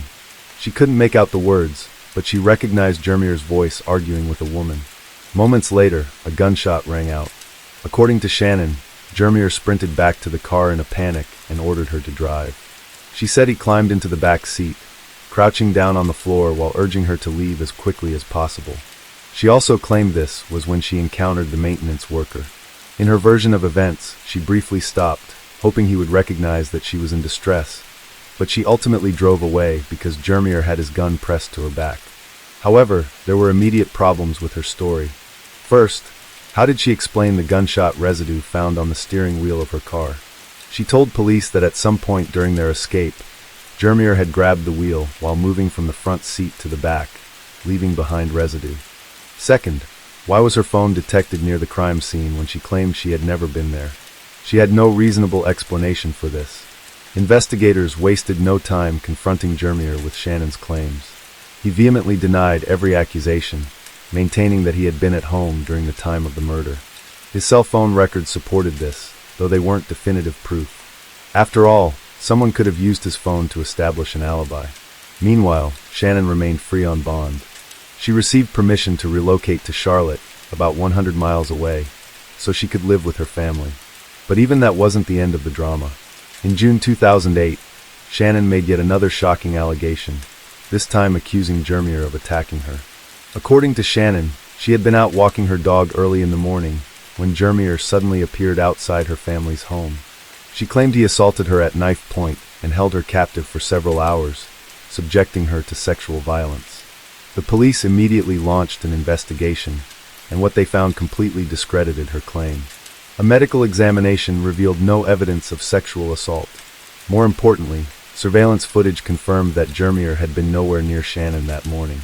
He was accounted for in his hometown, making it physically impossible for him to have been at the scene of the alleged attack. With her accusation completely disproven, police concluded that Shannon had fabricated the entire story. Despite this, Shannon remained out on bond for nearly 2 more years before her case finally went to trial. On February 8, 2010, the trial began. The prosecution argued that Shannon had become obsessed with Jermier and saw Denita as an obstacle standing in the way of her future with him. Her motive, they claimed, was fueled by jealousy and a desperate desire to remove the competition. Meanwhile, the defense maintained that Shannon was being set up, that the real perpetrator was none other than Jermier himself. However, she never provided a specific reason why he would have done it. Instead, she repeatedly described him as violent and controlling, painting a picture of a man who was dangerous and unpredictable. Despite the defense's efforts, the jury would hear about Shannon's past false allegations against Jermier, including the rape accusation that had been thoroughly disproven. Her legal team fought aggressively to keep this out of the trial, but they lost. The court allowed the jury to consider the fact that she had made false claims in the past, a devastating blow to her credibility. Jermier took the stand as the prosecution's star witness. He spoke about his relationship with Shannon, their breakup, and the troubling behavior she displayed afterward. He was well-spoken and presented himself as composed and credible. However, when it was the defense's turn to cross-examine, they made sure to highlight one critical flaw. Jermier had spent years deceiving both Shannon and Denita. Then, the prosecution introduced a crucial piece of forensic evidence, the bullet fragment recovered from Denita's body. While the murder weapon itself had never been found, forensic experts confirmed that the bullet matched the type of gun Shannon had purchased just months before the crime. Shannon also took the stand. She repeated the same story she had told police, insisting that Jermier had forced her to accompany him to Denita's apartment, that she had no idea what was happening, and that she was merely an unwilling participant. She delivered her testimony with confidence, never wavering under questioning. For a moment, it seemed like she was holding her own. Then the prosecution revealed what would be her undoing: tape recordings. Shannon had secretly recorded conversations with Jermier after Denita's murder, supposedly in an effort to get him to confess. These tapes had been provided to her defense team, but they had chosen not to use them. That alone was suspicious. The prosecution, however, had no reservations about playing the recordings in court. In the recordings, Shannon could be heard questioning Jermier about what had happened. At one point, he asked who she had been talking to. She denied speaking to anyone, but he continued to press her. Then, he issued what seemed to be a chilling threat, warning that if she kept talking, he would find her. The voice on the recordings sounded unusually high-pitched, nothing like Jermier's natural speaking voice. The prosecution seized the opportunity, pointing out the discrepancy. Even Denita's friends and family, who knew Jermier well, testified that the voice on the tape didn't sound like him at all. The implication was clear. Shannon had staged the recordings. The prosecution suggested that she had hired someone to impersonate Jermier, trying to fabricate evidence to shift the blame onto him. By this point, Shannon's credibility had been completely dismantled. In the end, the jury found Shannon Crawley guilty of Denita Smith's murder. She was sentenced to life in prison without the possibility of parole. As for Jermier, he eventually left law enforcement and pursued a career in financial advising. He moved on with his life, getting married and starting a family. Yet, in the end, no outcome could undo the tragic loss of Denita Smith. By all accounts, she was a remarkable woman with a bright future. She had so much left to accomplish, so many dreams that would never come to fruition. But her memory remains alive, not only through the justice that was served, but in the hearts of her family and friends, who continue to honor her life. Case 6. Cleveland, Ohio, 2009. A gloomy autumn afternoon. The sky heavy with dark gray clouds, signaling an impending downpour over Mount Pleasant. This wasn't a luxurious or glamorous place. Old buildings, alleys filled with trash, rundown apartment complexes, all painting a bleak picture of a neighborhood abandoned by society. But the worst thing wasn't poverty or rampant crime. It was a mysterious putrid smell that had haunted residents for months. At first, people thought the stench came from a nearby garbage dump or a dead animal trapped in the sewer system. But as time passed, the smell grew stronger, spreading to the point where those living nearby couldn't stand it anymore. People shut their windows, lit scented candles, sprayed perfume, but nothing could mask that terrifying odor of death. Then one day, the stench was no longer the only thing that terrified the residents. While everyone was still debating the source of the unbearable smell, at least 11 women in Cleveland had mysteriously disappeared. They were all black and impoverished, most of them either homeless or living alone, many with a history of alcohol and drug abuse. People like them vanished every day. No one searched for them. No one remembered them. That's why local police paid little attention when they were reported missing. But on the afternoon of October 29, 2009, everything changed. That afternoon, Cleveland police received an emergency call. A woman, in a state of panic, ran into the police station with bruises on her neck and a horrifying story. She said she had just escaped from the house at 12:05, where a man had held her captive and tried to kill her. And the strange man living inside that house was none other than Anthony Sowell. On the corner of Imperial Avenue, 12205, stood silently among a row of dilapidated houses. There was nothing special about it. A 2-story house with peeling paint, windows tightly covered by curtains, and a front yard littered with piles of trash. To the neighbors, the homeowner led an eerily secretive life. Day or night, the house was almost always shut tight. Every night, the surrounding neighbors often heard strange noises, screams, thuds, but then everything would go silent, as if nothing had ever happened. No one knew exactly what Anthony Sowell was doing in there. Everyone felt something was off, but no one did anything. In Mount Pleasant, people learned to mind their own business, so they chose to ignore the disturbing signs surrounding Sowell's house. Only when blaring sirens and a fleet of police cars arrived at his doorstep did the residents realize that all their suspicions were true. After receiving the distress call, police immediately headed to the house on Imperial Avenue. When they arrived, the door was still shut, just like always, but this time, they had a search warrant. A young officer, just 3 years into the force, was the first to step inside. The moment the door opened, he immediately recoiled, vomiting right on the doorstep. The stench coming from inside was unlike anything he had ever smelled before, a horrifying blend of decomposing bodies, filth, and dried blood. No one could have prepared for what they were about to uncover inside Anthony Sowell's house. The police had no idea they were about to walk into one of the most gruesome cases in Cleveland's history. Inside the house, darkness engulfed everything. The hallway lights no longer worked, with only faint slivers of light seeping in through the tightly covered windows. The living room was a chaotic mess. Trash, beer cans, cigarette butts, and old clothes strewn everywhere. But nothing was more horrifying than the thick, suffocating smell of death in the air, a pungent stench of decayed flesh and dried blood. The officers split up to search.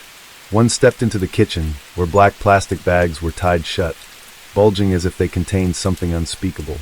Another officer opened the door leading to the basement, and immediately, a swarm of thick, black flies burst out, carrying with them an unbearable stench that made the man double over, coughing violently. But that wasn't the worst thing the officers would face. When they entered the bedroom, a horrifying sight awaited them. On the floor lay a decomposing female body, her skin darkened, covered in swarming flies. Her eyes were wide open, as if death had come so suddenly that she hadn't even had time to close them.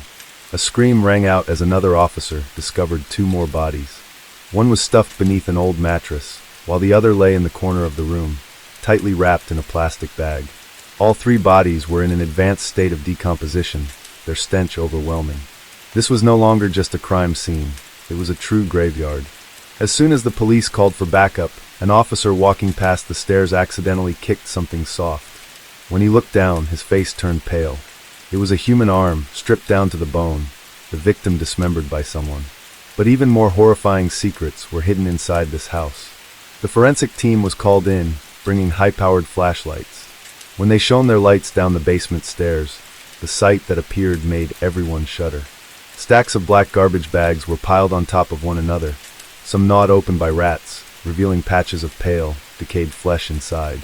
The police slowly opened one of the bags to investigate, and immediately, the overwhelming stench forced the entire team to step back. Inside was a victim's severed head, eyes wide open, hair matted with decomposition fluids, crawling with maggots. As they continued searching, the police uncovered even more horrifying evidence. In the basement, they found a long iron chain, seemingly used to restrain victims against the wall. When the forensic team entered Sowell's bedroom, they had no idea they were about to step into one of the most terrifying rooms of all. The mattress was stained with dried blood, evidence of repeated killings. Under the bed, they found a human skeleton wrapped in a plastic bag, with rotting flesh still clinging to the bones. He had been sleeping on the very bed where he killed his victims. He lived among decomposing bodies, in a stench so unbearable that no one else could have tolerated it. A plastic container under the bed held various pieces of jewelry and wallets, later identified as belongings of the missing women. Finally, when police dug up the backyard, they discovered 2 shallow graves, each containing a different body. Some victims had been buried alive. During the house search, officers found old videotapes, which contained documentary footage of other serial killers. Sowell didn't just kill, he studied, learned, and relished becoming a monster. Criminal psychologists began profiling Anthony Sowell, and realized he didn't kill impulsively. He planned, carefully selected his victims, and turned his house into a living prison. The investigation wasn't over, but one thing was clear: Anthony Sowell was a serial killer, and this house was a true hell on earth. According to police records, Anthony Sowell had served 6 years in the U.S. Marine Corps, spending time in California, the Carolinas, and Japan. He moved into the white, three-story house at 12205 Imperial Avenue in 2005. It was a poor neighborhood on Cleveland's east side, where well-kept working-class homes stood alongside abandoned houses and shuttered businesses. The house had once belonged to his father, who had passed away, and Sowell had bought it for a low price. Before moving there, he had served a 15-year prison sentence for rape. In 1989, prosecutors stated that Sowell lured a woman to his former residence on Page Avenue, threatened to kill her, and sexually assaulted her. After being released from prison in 2005, Sowell worked at a factory, but was laid off in 2007. When his unemployment benefits ran out, he started selling scrap metal. He had once been married and had a daughter, but after his release, he never attempted to reconnect with his ex-wife or child. Instead, he sought partners through an adult website. He created his account immediately after leaving prison in 2005, describing himself as 5 feet, 10 inches, 160 pounds, with a distinctive scar on his face. On his profile, he claimed to be a master looking for a submissive, portraying himself as outgoing and party-loving. From there, the butcher began his hunt. One night in December 2008, a woman ran into the middle of Kinsman Road and 116th Street. Waving frantically for help, her body covered in blood. The woman was Gladys Wade, 41 at the time. She frantically told police that Anthony Sowell had invited her in for a beer when she was passing by on her way to a local convenience store. When she refused, Sowell attacked her, dragged her upstairs, and strangled her until she lost consciousness. When she woke up, her clothes had been removed, and Sowell was still choking her, attempting to assault her. Wade managed to escape, running into a nearby restaurant, begging people to call 911. But instead of helping, they told her to go outside and use a payphone. At that moment, Sowell chased after her, angrily telling neighbors that she had tried to break into his house to steal. Then he calmly walked back inside. Wade finally found a police patrol car and pleaded for help. Officers called an ambulance and took her to the hospital. After receiving medical treatment, Wade gave a full statement to the police, but they dismissed it as a he said, she said situation. Officers claimed there was no clear evidence, and even suggested that Wade might have been the attacker instead. Police later went to check Sowell's house on Imperial Avenue at the corner of 120 Threrd Street. Snow tracks around the entrance indicated a struggle. A blood-stained tissue was discarded nearby, and the steps leading to the house were smeared with blood. At that point, they briefly detained Sowell for questioning. 2 days later, police released Sowell without searching his house, and at least 5 more women disappeared before his arrest in 2009. Wade's case became a missed opportunity, haunting the community and law enforcement for years to come. For a long time, he lured vulnerable women with sweet talk, sometimes with alcohol or drugs. Some victims who escaped reported him to the police, but no one took action. Others, less fortunate, never left that house alive. A day after the police raided the killer's house, authorities in the U.S. discovered 4 more bodies and a skull inside and around his Cleveland residence, bringing the total number of victims to 11. A serious issue emerged. Anthony Sowell was not at the scene when police searched his house. The killer had vanished without a trace. An urgent manhunt was launched. Anthony Sowell's name appeared on every news channel, and his image flooded the city. But Sowell was no ordinary fugitive. He had military training, knew how to hide, and knew how to evade capture. For the next 3 days, he became the most wanted man in America. Cleveland was gripped with fear. Everyone knew a monster was lurking somewhere in the city. People locked their doors, and women were afraid to go out alone. Until October 31st, 2009, when a bar employee spotted Sowell wandering near downtown and immediately called the police. 15 minutes later, a SWAT team moved in and arrested the killer on the street. When caught, Sowell remained eerily calm. He denied being the man authorities were searching for, but when law enforcement began fingerprinting him, he finally admitted his identity. Sowell was officially confirmed as the man behind the gruesome murders. Cleveland had never witnessed a case as horrifying as this. News of 12,205. Imperial Avenue spread like wildfire, shaking the entire city. But as police began releasing the victims' names, a bitter truth emerged. Most of them were women whom society had forgotten. Tanya Carmichael, 52, had been missing since 2008. Her mother reported her disappearance, but no one really paid attention. "Are you sure your daughter didn't just go somewhere and will come back?" an officer asked. Michelle Mason, 45, was an intelligent woman who had attended college but fell into addiction. When she disappeared, no one reported it because they assumed she's just wandering off again. The list went on, but the common thread among them was clear. They were the most easily overlooked members of society: black women, the homeless, and those with histories of addiction. After the case became public outrage erupted. Cleveland police faced harsh criticism for ignoring warnings for years. The victims' families began filing lawsuits against the city, raising troubling questions. Why didn't the police investigate the reports from women who had escaped? Why didn't they check the house sooner, despite neighbors constantly reporting the foul stench? How many other cases had been ignored simply because the victims were black, homeless, or struggling with addiction? Outside the Cuyahoga County Courthouse, a crowd gathered from early morning, holding pictures of the victims, signs demanding justice, and tears of anguish. Anthony Sowell, known as the Imperial Avenue Strangler, entered the courtroom wearing an orange prison jumpsuit, his hands tightly cuffed. He showed no fear, no remorse. His unnerving calmness sent chills through the room. His eyes scanned the crowd as if he were still in control. The judge, lawyers, victims' families, and media, all eyes were on him. The prosecutor opened with a sharp and chilling statement. Images from 12205 Imperial Avenue were displayed on a large screen. The courtroom air became thick with tension. One by one, witnesses took the stand. Sobs echoed throughout the room, not just for the victims, but for an entire city that had failed to protect its most vulnerable citizens. When it was Anthony Sowell's turn to speak, the room fell silent. He did not tremble, did not apologize. He even smirked when asked about his crimes. Sowell tilted his head, paused for a moment, then shrugged. What's done is done. Regret won't change anything. The courtroom erupted in fury. Some family members broke down in tears, while others were so enraged they wanted to lunge at him. His blatant indifference only fueled the city's collective outrage. After weeks of trial, the jury reached a verdict. Anthony Sowell was convicted on 82 counts, including murder, rape, kidnapping, and abuse of corpses. The judge announced the death sentence.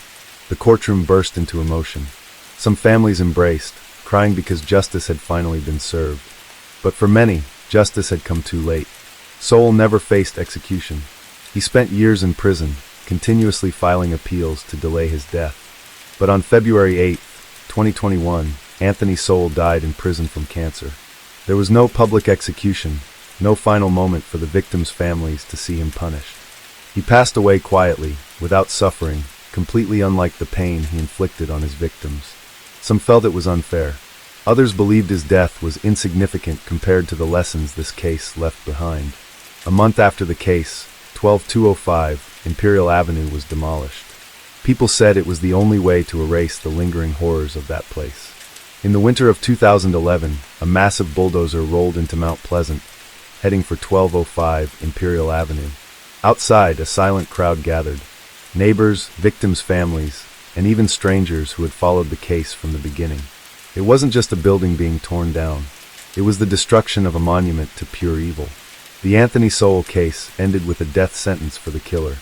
But those who followed the story knew that some mysteries would never be solved. How many people had he really killed? Were their bodies still undiscovered? What had those women endured in their final moments? Some experts believe the 11 known victims were just the tip of the iceberg.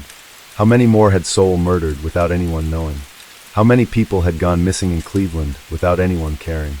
And most importantly, if the police had investigated sooner, how many lives could have been saved? Case 7. A British millionaire and his Thai wife were found buried next to a duck pen on their family farm, shocking the community. Strangely, their assets remained intact, with the only missing item being a newly purchased pickup truck. Upon reviewing CCTV footage, police discovered two strangers breaking into the farm, one of whom drove the pickup truck away before disappearing. The case hit a dead end, until a neighbor provided a shocking statement. When the culprit was revealed, locals were stunned, as the suspect was known as a kind-hearted person who regularly visited temples. So, who murdered the British millionaire couple, and what grudge did they have against them? Let's uncover this horrific crime. This true crime took place in Phrae Province, northern Thailand. On September 19th, millionaire couple, Alan Hogg in Nod, Sudan, had scheduled a meeting with friends in Chiang Mai. However, when the couple failed to show up at the meeting and could not be reached by phone, suspicion arose among their friends. A British national, Alan Hogg was known for always being punctual at social gatherings. If he couldn't attend, he would certainly notify his friends several days in advance, so they could adjust their plans. After waiting for several days, with no sign of Alan and his wife, and with phone calls ringing but unanswered, the group of friends became increasingly concerned. Suspecting something had happened to the couple, one friend volunteered to visit their villa in Frey province to check on them. Arriving at Alan's large farm in Frey, on September 23rd, the friend searched the house, but found no trace of the couple. Inside, Alan's phone was still charging, and clothes and luggage remained untouched, indicating the couple hadn't left the house. The friend also noticed the pickup truck was missing from the garage. After a thorough inspection, the friend found bloodstains scattered in the dressing room that hadn't been cleaned. Fearing the worst, the friend immediately called the police to report the situation. Police in Frey province promptly arrived at the scene, collected testimonies, and launched an investigation. Alan Hogg and his wife lived in a 3-story villa situated on a sprawling 32-acre estate. Besides growing fruit trees, the couple also raised ducks and fish, which made the police search more challenging. Due to the vastness of the property, additional officers were dispatched to the scene to assist in the investigation. One officer discovered a recently dug and refilled patch of soil in the orchard near a duck pond. This detail was highly unusual, as no other part of the garden showed signs of being disturbed. The police then deployed sniffer dogs to investigate. Upon arriving at the suspicious area, the dogs began barking incessantly. Suspecting that the bodies of the millionaire couple might be buried beneath, the investigation team hired an excavator to dig. After nearly 2 hours of digging on the Hogg property, police finally unearthed the couple's bodies buried 2 meters deep near the duck pond. The crime scene immediately descended into chaos, with many family members and friends of the couple left in shock by the news.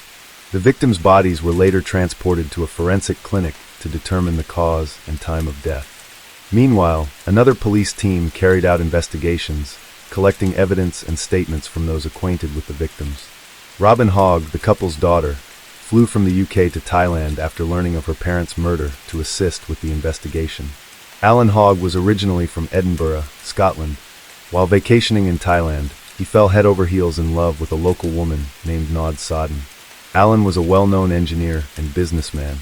However, he resigned as director of the specialized dry cleaning company Clayful, based in Bonnyrigg, near Edinburgh, in July 2017. He had controlled 5,075 of the company's shares, and was listed as the sole individual with significant control of the until it was sold to Johnson Service Group that same month. Additionally, he managed another company called Sherwood Edinburgh, which was also sold to another party. Alan and his wife, Nod Sodden, frequently traveled back and forth between the UK and Thailand. The couple also owned another house in Australia, where they often vacationed during the summer.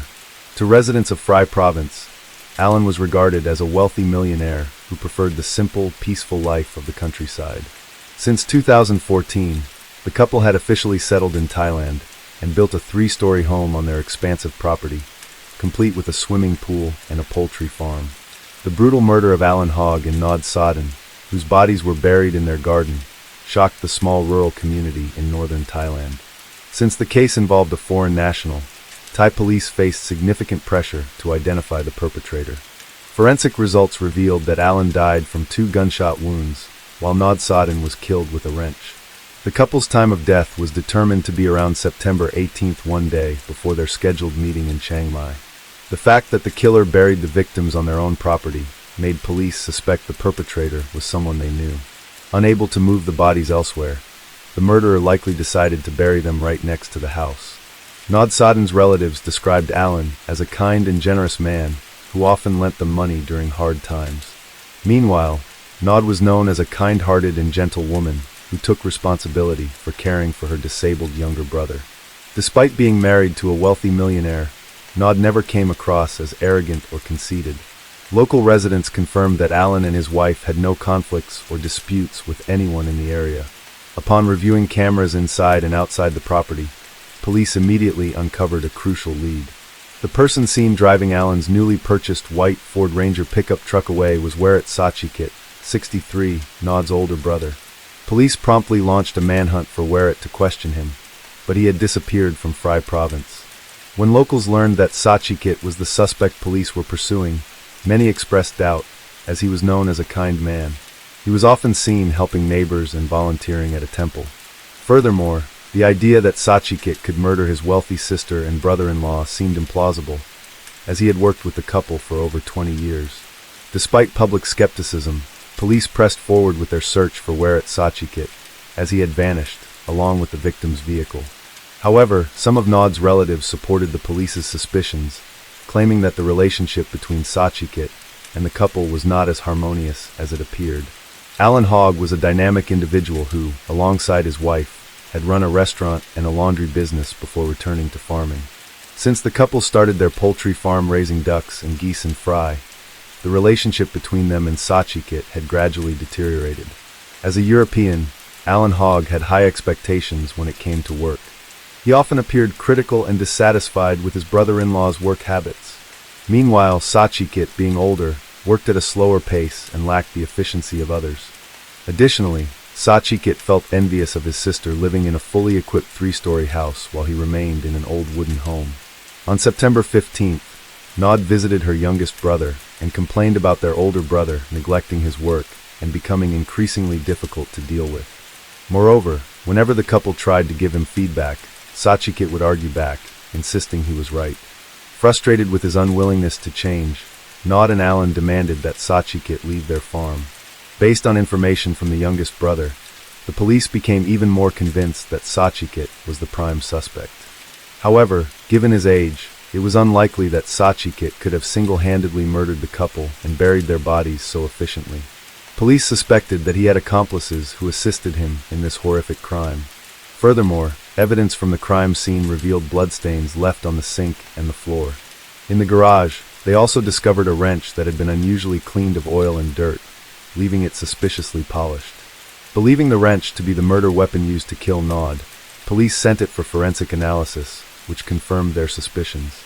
Additionally, CCTV footage showed that on September 18th, a strange man arrived at the farm, and it was Sachikit who greeted him. However, after the two men left, the CCTV cameras did not capture any further images of Alan and Nod. From this detail, police suspected the two strange men were accomplices who helped Sachikit murder and dispose of Alan and Nod. To capture Sachikit, police were determined to track down the stolen pickup truck he had taken from the victim's home. After days of searching, investigators discovered that the truck had been sold to a local resident living in the nearby hills for 200,000 baht. However, that person had resold the truck to a man from Laos for 430,000 baht. The man from Laos later drove the truck to Ayutthaya during a business trip. Upon learning about the murder case and the vehicle police were searching for, the man voluntarily handed the truck over to authorities. After recovering the vehicle, police also arrested Sachikit. However, to their surprise, he denied killing his sister and brother-in-law. Sachikit insisted that he had no involvement in the deaths of his sister and her husband. Without concrete evidence, and with CCTV only capturing Sachikit driving away, police were unable to detain him. After Sachikit was granted bail, police were forced to release him. The case hit a dead end, leaving police extremely concerned about their inability to apprehend the killer. Since the truck had been bought and sold multiple times, it was difficult for police to identify fingerprints on it. Amid the stalemate, a police officer suggested monitoring Sachikit's movements, as he remained the prime suspect. While one team followed Sachikit, another continued to search the crime scene for additional clues. At this point, a neighbor named Suma Utpamun, 50, unexpectedly appeared at the police station. No one could have predicted that this testimony would lead to the easiest capture of the culprit. Suma hesitantly admitted that, prior to the murders, War Sachikit had approached him for help in killing Alan Hogg. However, upon learning that Sachikit also intended to kill his own sister, Suma immediately refused. Still, Suma accepted 25,000 baht from Sachikit and introduced him to two strong men to carry out the heinous act. The two men Suma introduced were Pia Kamsai, 63, and Kittafong Kamwan, 24. After hearing Suma Utpamun's testimony, police immediately arrested him for aiding the crime and sent officers to apprehend the three suspects. Suma agreed to testify as a witness in exchange for a lighter sentence. With a cooperating witness, police quickly raided the suspects' homes and successfully arrested all three perpetrators. Wu Xiaan eventually confessed to all charges, admitting that he was the mastermind behind the murders of his sister and brother-in-law. He revealed that he had hired Pia Kamsai and Kitafong Kamwan for 50,000 baht to murder Alan Hogg and his wife, Nad Sudain. Police Chief Sampat Praputsa, the officer leading the investigation, ordered the three perpetrators to reenact the crime at the scene. Pia Kamsai confirmed that at around 6 p.m. on September 18, 2018, he and Kitafong were led into the farm by Sachikit. Pia was instructed to go to the back garden, where he found Alan feeding the ducks and shot him twice, killing him. Meanwhile, Kitafong found Nad in the kitchen, covered her mouth, dragged her to the garage, and pinned her to the ground. Sachikit then used a wrench to strike his sister on the head repeatedly until she died. The three murderers then dragged Nad's body to the duck pen, near where Alan had been killed. They used a pickaxe, shovels, and Alan's small excavator to dig a 2-meter deep hole and push the couple's bodies into it. After finishing the job, Sachikit took the family's Ford Ranger truck and sold it. Based on the trio's testimony, police recovered the gun used to shoot Alan, which they had thrown into a creek between Wang Chin District and Long District. Whereat Sachikit confessed that he and his brother-in-law, Alan Hogg, had disagreements over how the farm was managed. Sachikit had been well loved by his sister, Nad, who allowed him to build a small wooden house on the couple's expansive property. Trusting her brother, Nad appointed Sachikit as the farm's head gardener. His duties included tending to the plants, maintaining the orchard, and caring for the chickens and 15 cows. However, during his time working on the farm, Alan and Sachikit frequently clashed. When Sachikit learned that the couple intended to evict him from the farm, he became furious. He felt he had been exploited by his brother-in-law, working for over a decade without receiving any proper compensation. When Sachikit demanded payment for managing the farm, Alan flatly refused. Feeling unjustly treated and angered further by Nad's siding with her husband, Sachikit's resentment grew. This only heightened his rage, as he knew that if he were evicted, his advanced age would make it nearly impossible to find another job. Additionally, Sachikit had nowhere to go, as he owned no house and had no children to support him. With the intention of murdering his sister and brother-in-law, Sachikit sought hitman to assist him. Lacking the money to pay the hitman, he came up with the idea of selling the newly purchased truck belonging to Alan and Nad. Due to legal restrictions on land and business ownership for foreigners, expatriates living in Thailand often register assets under the names of Thai relatives or associates. This is why Alan frequently purchased properties under the names of his wife's family members. Being wealthy, Alan and his wife acquired numerous properties, including land and houses, which were registered under Nad's siblings, including Sachikit. Even after Alan and Nad were murdered, some of their assets remained under the suspect's name. In fact, the couple's only daughter had even considered asking her uncle to help manage the farm if she relocated her parents to live in the UK. Unfortunately, Sachikit destroyed his own future and life in a moment of rage. After being arrested, Sachikit showed no remorse or regret for his actions. The fact that Sachikit hired hitman to kill his own sister and brother-in-law shocked the residents of Phrai Province. Nad's uncle, Sangworn Suddakin, 78, confirmed that he saw her at his store on the morning of September 18th, and she seemed cheerful. He also stated that he had never heard Nad speak ill of her brother. If there had been any conflict, she would have likely kept it hidden from him and other relatives. Speaking about Weret Sachikit, Sangworn also confirmed that his nephew was a kind and decent man. He was shocked to learn that Sachikit had hired people to kill his sister and brother-in-law over a minor family dispute. Prasath Sudan, 61, another uncle of Nad who lived just a few kilometers away, described Weret as a kind-hearted person. None of the relatives or local residents could have imagined that he was the perpetrator.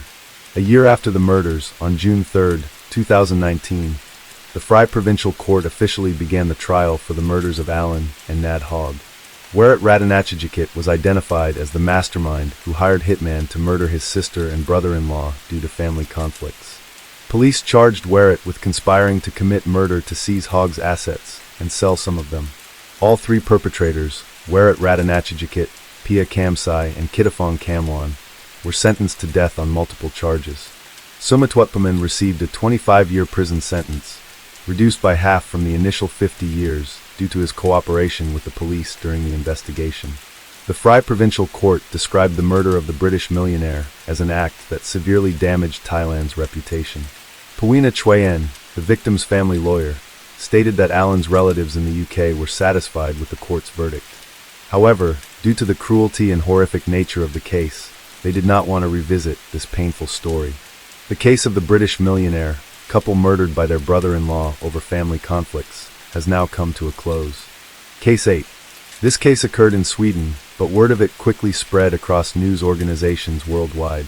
Because the crime committed against a 7-month pregnant woman was so atrocious, it left many wondering why. People have varied opinions about this, including whether it's related to the assimilation of refugees and immigrants into Swedish society. However, you be the judge and let me know in the comments. Let's go! On April 29, 2023, at 1 p.m., Melissa Elmborg arrived at her daughter Saga Elmborg's apartment complex to pick up a few items. The family was brimming with anticipation for the future.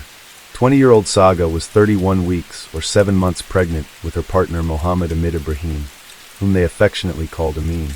The young couple had been together since the fall of 2021, and they were expecting a healthy baby boy in June 2023.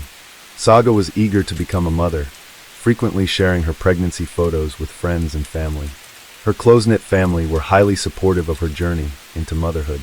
Saga had been diligently preparing for the baby's arrival, enrolling in prenatal classes and gathering essential baby gear. Melissa had been living with Saga intermittently to assist her during pregnancy. She had left for a couple of nights, Thursday and Friday, April 27th and 28th, to give the couple some privacy. Upon arriving at the apartment, Melissa was on the phone with her other daughter, Julia. She rang the doorbell first, just in case Amin is running around naked, but no one answered. Irritated, she knocked and called through the response. When she went to unlock the door with her key, she noticed it was already unlocked. What the hell are they doing not locking the doors, she thought, puzzled. As Saga always locked the door, even for short trips to the basement or to collect the mail.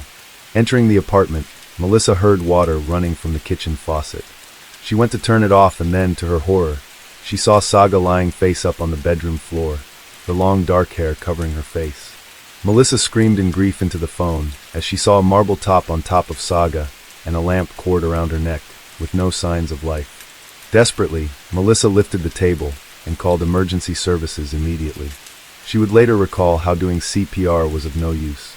Her daughter was too stiff. She also said her cold. Police and paramedics arrived swiftly, but tragically, both Saga and her unborn child were already deceased. The investigators cordoned off the area and began a murder investigation. Saga's body was found on the bedroom floor, between the bed and a TV stand, partially on a carpet. She lay on her back, head turned to the left, arms alongside her body, dressed in a pink ribbed set, pants, cardigan, and a top. Blood covered her face, particularly around her nose, mouth, left eye, and forehead. A long dark hair, matted with blood, obscured her face. Bleeding was visible, her tongue protruded, and blood trickled from her left nostril to her cheek. DNA traces were collected from under her nails and clothing. Impressions of the table base were found on her neck, thigh, trousers, and the carpet. Below the foot of the bed was a lamp with its cord loosely wound around Saga's neck. The lamp socket was under her left shoulder, with no damage observed on the lamp. The lamp's base was circular and measured about 8.5 centimeters in diameter. Upon examining the bedroom and the living room, investigators found all the drawers pulled out, with clothes scattered across the floor. Saga's cell phone was discovered on the bed, underneath a blanket. One pillow on the king-size bed had a depression, as if someone had been sleeping on it, whilst on the other one it did not, suggesting Saga had been lying on the bed all alone before being attacked. The washroom floor was littered with scattered jewelry boxes. There were no signs of forced entry on the balcony door or windows. In the kitchen, food was left in a frying pan on the stove. Shoe prints were collected throughout the apartment. Based on the crime scene, it did not appear that there had been much of a struggle. The coroner concluded that Saga was strangled and suffocated to death with a marble slab. The death struggle lasted for 5 to 10 minutes, with the estimated time of death around 1 a.m. to 3 a.m. on April 29th. Police began investigating the crime immediately on April 29th, starting with a series of interviews with Saga's family to piece together the events leading up to this tragic discovery.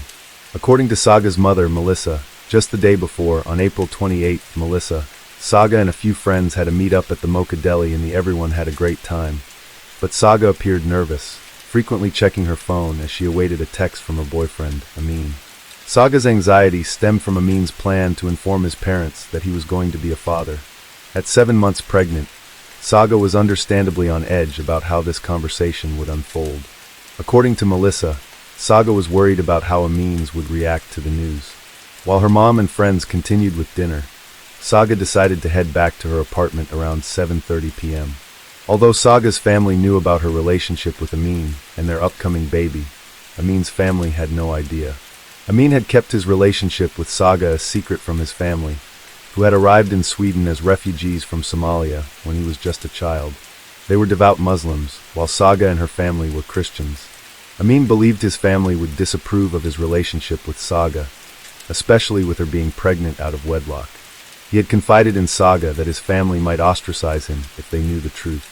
Rumors circulated that Amin had been seeing other women while in a relationship with Saga. When Saga discovered she was pregnant, Amin initially tried to persuade her to have an abortion, fearing the repercussions from his family. Saga, however, was determined to keep the baby, saying she could raise the baby on her own if necessary.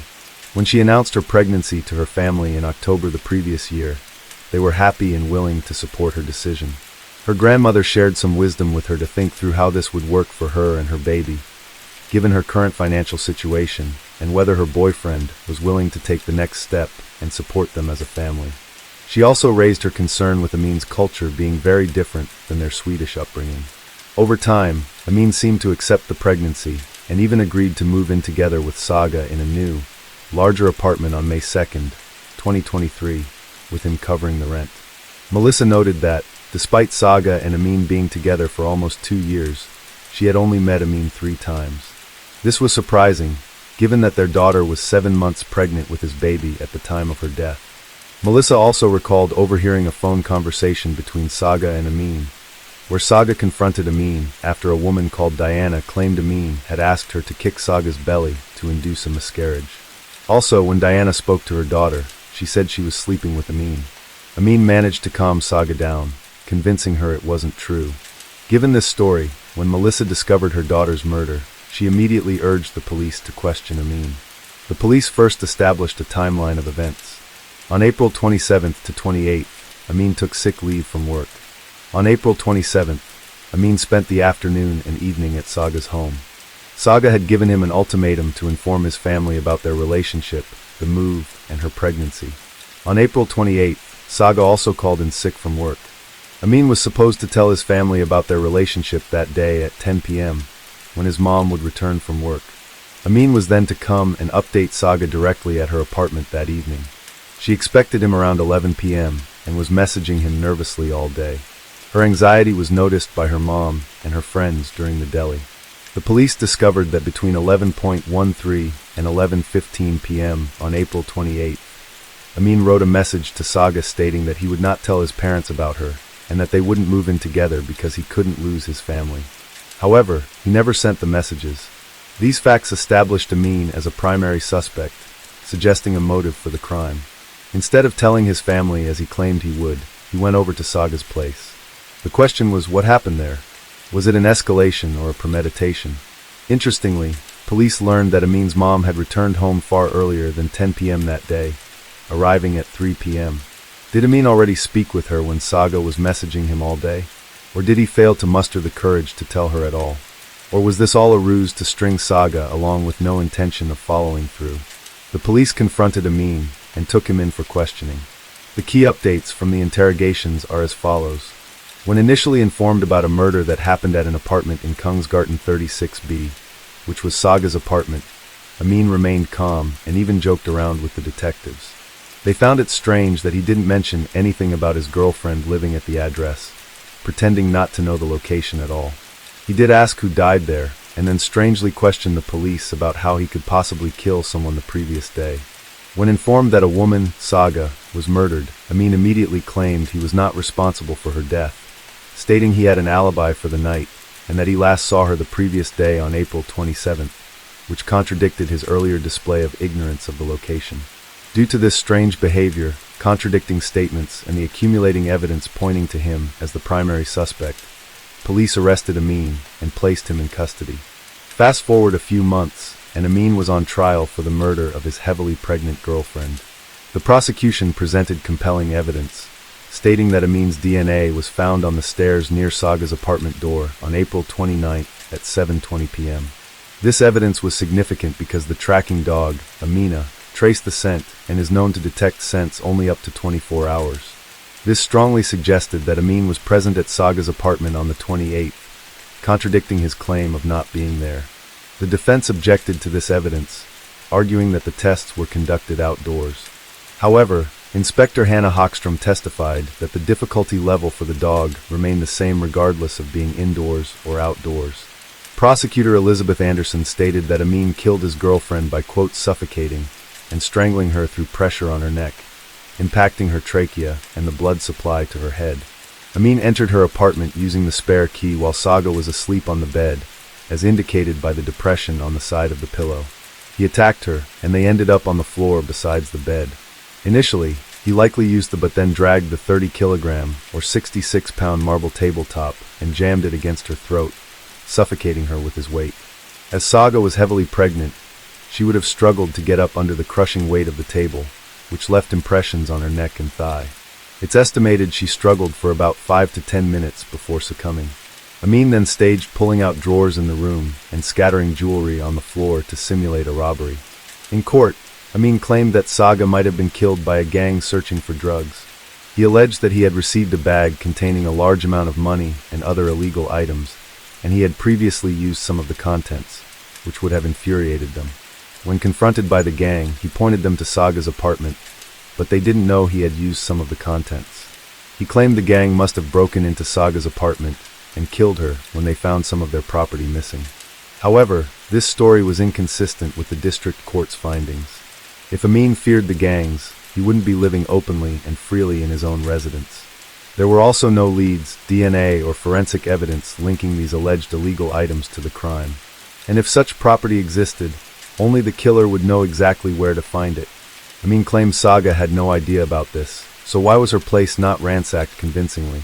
This statement worked against him, as it proved only the killer would know precisely where the contraband was. It appeared more likely that Amin fabricated the story, as his friends Samir Taleb and Abdi swore under oath they were unaware of any gang affiliation of Amin. Amin's DNA was found on Saga's clothes and under her left nails. Amin claimed they had sexual intercourse on April 27th, explaining the presence of his DNA due to their passionate encounter throughout the apartment. He claimed he never visited her apartment on the 28th. Additional circumstantial evidence used in the trial included phone records from November 2022 showing that Amin did ask Diana Hussein to kick Saga's belly to induce a miscarriage. Amin's cell phone records also showed that he had Googled, quote, "Can fetuses die from kicking?" One of the most revealing details came from examining the text messages exchanged between Saga and Amin on the day she was murdered. Saga tries to cheer him up before his meeting with his family. He says, "Feels like I can almost feel my heartbeat all the way down to my stomach." Voila! Saga says, "Just take it easy, it'll be fine, babe, talk to me." After a while he responded again, saying he had told one person, and they took it in stride. However, according to the prosecutor, there was nothing in the investigation to indicate that Amin told his family about Saga that evening. Saga's last message was sent shortly after midnight on April 29th. "Baby, talk to me." It's alleged that Amin's cell phone was already turned off, and he was on his way to her apartment to end her life. After a trial that garnered much public interest in Swedish society, Muhammad Amin Ibrahim, or Amin's fate, rested in the balance. The prosecutors reasoned with these facts. Amin had been found to have motives to get rid of both his relationship and his unborn son. No one else is suspected to have a motive to harm Saga. Because the apartment showed no signs of forced entry, the locks were intact, and there were no signs of break-in. There's no reason to believe that Saga would let anyone in easily, especially as it was near midnight. It had to be someone familiar to her. Amin had a set of keys to her apartment, so he could have also entered by unlocking the door. There were no signs of a struggle that left an impression on the furniture or otherwise on the apartment, suggesting Saga was caught off guard by someone familiar to her like Amin. The DNA found in the stairwell by the sniffer dog also pointed to the fact that Amin was at Saga's apartment on the 28th, and not just the 27th, strongly suggesting Amin was the one who carried out the crime. Amin's semen was found on the clothes Saga wore when she was murdered and both front and back of the body. This led to debates in court on whether Saga showered recently or if she was wearing unwashed clothes. Because if the DNA was from before, it doesn't support the prosecution's claim that Amin was definitely there on the 28th. The DNA under fingernails also brought up the question about Saga showering often. Her mom attested that she showered at least once a day and washed her hands often, especially as she was pregnant and did not want to fall sick. Had Amin only been there on the 27th, there would have been ample opportunities to wash off his DNA under her fingernails. The morning after the murder, Amin deleted Saga from Snapchat and deleted the last day's text messages and calls from Saga, but they were still retrieved. This clearly suggested that Amin was trying to cover his tracks before the police even spoke to him. Saga's phone activities the day before her death were clearly obtained, but Amin's were a different story. On April 28th at 8 p.m. her cell phone connected to a telephone tower near her residence and remained there consistent with her returning and staying home. She seemed to use her phone constantly between 12:53 a.m. on April 29th, but then her activity ceased. Before this, Saga's phone showed several attempts to contact Amin and interactions with his friend Samir, trying to get him to contact Amin. On the flip side, Amin's phone and his alibi for the night led to some shocking revelations. Amin claimed that he was sitting in a car with his friend Amir, and Amir was occupied in a long phone call, but examining this in detail revealed a very different picture. From 12:22 a.m. to 1:57 a.m., Amin's phone was left unused, and he received a call from his friend Samir at 12:28 a.m., but it was unanswered. Saga had asked Samir to check up on Amin. At that precise moment, the phone signal placed it near Saga's address, which is contradictory to Amin's statements that he was far away with his friend Amir. Also, detectives found it implausible that he was just sitting in the car next to his friend and not using his phone at all. The time that his cell phone was unused coincided with the time it is unaccounted for in his alibi, providing the opportunity he had to commit the murder between the window of 12:28 a.m. to 3:30 a.m. Also, both Amir and Amin's cell phones were mysteriously turned off at precisely 2:16 a.m., while Amin's phone still had 40% charge remaining. This suggests one person had both phones on hand. His phone being turned off was also an unusual pattern, given the previous days and times of use. Finally, during the initial questioning, Amin outright said he had an alibi for the night of the 28th, which was a strange thing to say, before he was even asked about it, indicating he may have pre-planned what he was going to say when he was questioned by the police.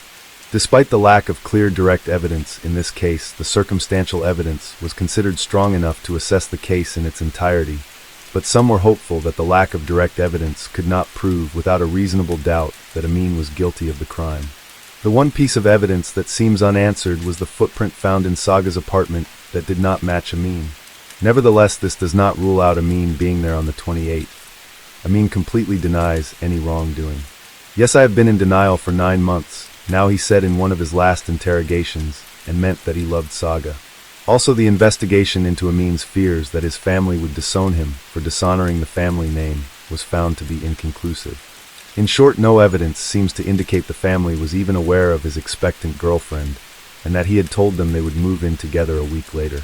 It's likely Amin made up this excuse hiding behind his religion and Somali heritage, and we'll never know if his family would welcome their baby and Saga with open arms into their lives. Swedish court chairman Lars Gunnar Lund stated this is an honor-related crime, and the Swedish police even defined their version of this type of crime. According to the prosecutor, Mohammed Amin Ibrahim lived in an honorable context of his own definition, where he was not allowed to be with, quote, white women. On June 5th, 2024, 22-year-old Mohammed Amin Ibrahim was sentenced to life in prison for the murder of Saga, unanimous in its decision. Amin continues to deny any wrongdoing, quote, "I love Saga and our common child, and have never had any thoughts, ideas, or plan to kill Saga. Violence is not in my nature," he said during the trial.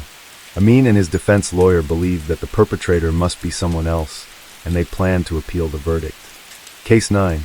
This is the true story of a young woman named Wu Xiaan from Zhejiang Province, China. Wu Xiaan was born in 1987 into a poor family in a remote mountain village. As a child, Wu was just like many other little girls, possessing a cute and pretty appearance with big, round, sparkling black eyes. Since her parents were farmers, she often helped her father with farm work, and the neighbors praised her for being a well-behaved and understanding child. She never gave her parents any reason to worry or trouble themselves about her. When she started primary school, Wu Xiaan was one of the top students in her class.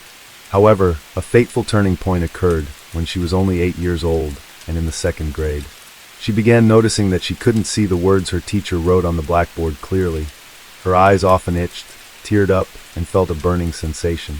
One day after school, she asked her mother why her eyes always felt blurry, as if a foggy layer was covering her vision. But her mother didn't pay much attention to her question, thinking it was just the idle talk of a child. Knowing her parents were busy working, Wu didn't ask further and went on with her daily life as usual. In the following days at school, she squinted to read the words on the blackboard, but found it increasingly difficult.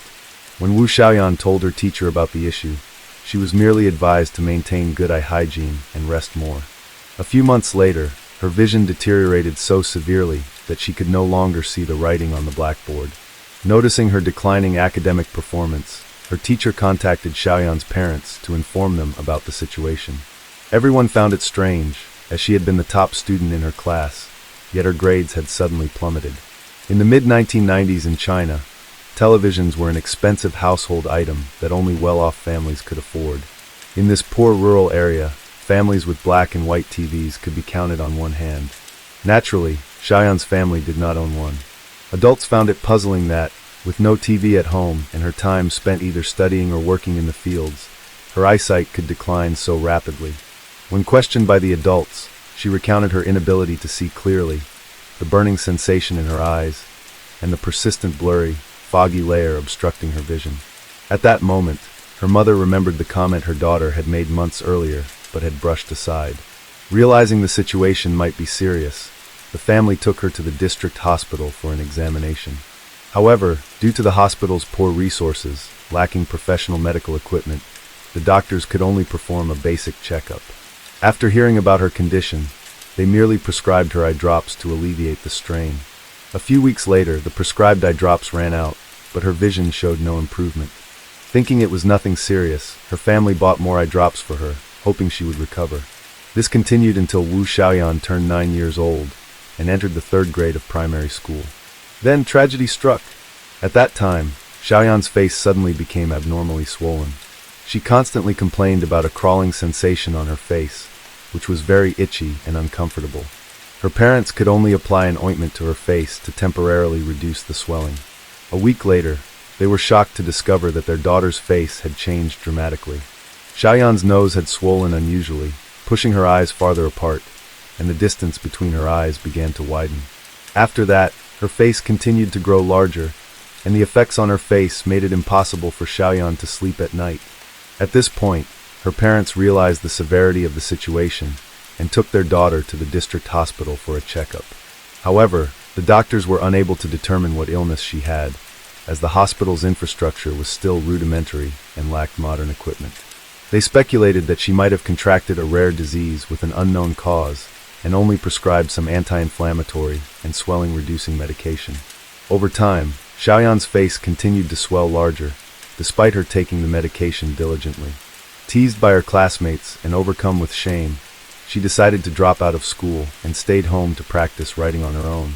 News of the girl with the strange face quickly spread throughout the impoverished rural area. Many people came to her house just to see Wu Xiaoyan's unusual face for themselves. Within just a few months, her nose became even more severely deformed, almost entirely destroyed. A large swelling completely obscured her nose, making it unrecognizable unless examined closely. This also caused her to face significant difficulties, especially frequent episodes of difficulty breathing. Meanwhile, her eyes became bulging, and her strange face terrified many people. Villagers began calling her the horse-faced girl because her face resembled that of the animal. Feeling insecure about her disfigured face, and fearing both scaring others and being mocked, she stayed hidden at home all day. While some people sympathized with her family, others spread rumors about the cause of her condition. Some villagers speculated that her transformation into a horse-like face was due to her family's eating habits. In this poor, remote, mountainous district, people were extremely frugal with food. When livestock or poultry died from disease, they wouldn't bury or dispose of them, but often turned them into meals. Wu's family was no exception. They frequently used sick or dead pigs, chickens, and ducks as food to improve their household's nutrition. Upon hearing this, Xiaoyan's parents became worried, believing that their daughter had eaten contaminated food, which might have caused her illness. From then on, the family changed their daily diet. In addition, following advice from some villagers to use traditional Chinese medicine, her grandparents decided to try it. They searched for various strange folk remedies, ground them into pastes, and applied them to their granddaughter's face. However, Xiaoyan opposed this method because the paste caused a burning sensation and extreme pain on her face. Seeing that this approach wasn't effective, her grandparents then forced her to drink herbal medicines to treat her condition. After a period of using her grandparents' folk remedies, her face not only didn't improve, but swelled even more. To treat her, the family could only go to the hospital to get anti-inflammatory and pain relief medication. Over time, rumors about the horse-faced girl spread further across the district. Some malicious individuals even claimed her family was cursed and that the gods had cast a spell on their daughter. They speculated that the Wu family had offended the gods or that someone had cursed their only daughter as an act of revenge. Xiaoyan had once been the pride of her family, and her parents had high hopes for her bright future. Believing that their granddaughter was being punished by the gods or harmed by an evildoer, her grandparents suggested the family invite a shaman to perform an exorcism. Her parents spent a large sum of money on a cleansing ritual for their daughter, hoping her face would return to normal. However, contrary to their belief, Xiaoyan's face remained unchanged. Knowing her strange illness was causing her family so much worry and sorrow, Xiaoyan's temperament also changed. She began locking herself in the house every day, never stepping outside. To help her feel less uncomfortable, her parents removed all the mirrors from their home. Even so, she still felt uneasy inside and envied her peers, who could go to school and play games like hide-and-seek together. And so, Xiaoyan spent years confined to her house. Although there were no mirrors in her room, she could still feel with her hands that her face had continued to swell even more. As years passed, Xiaoyan grew into a young woman. While girls at this age often enjoy dressing up, she was the opposite.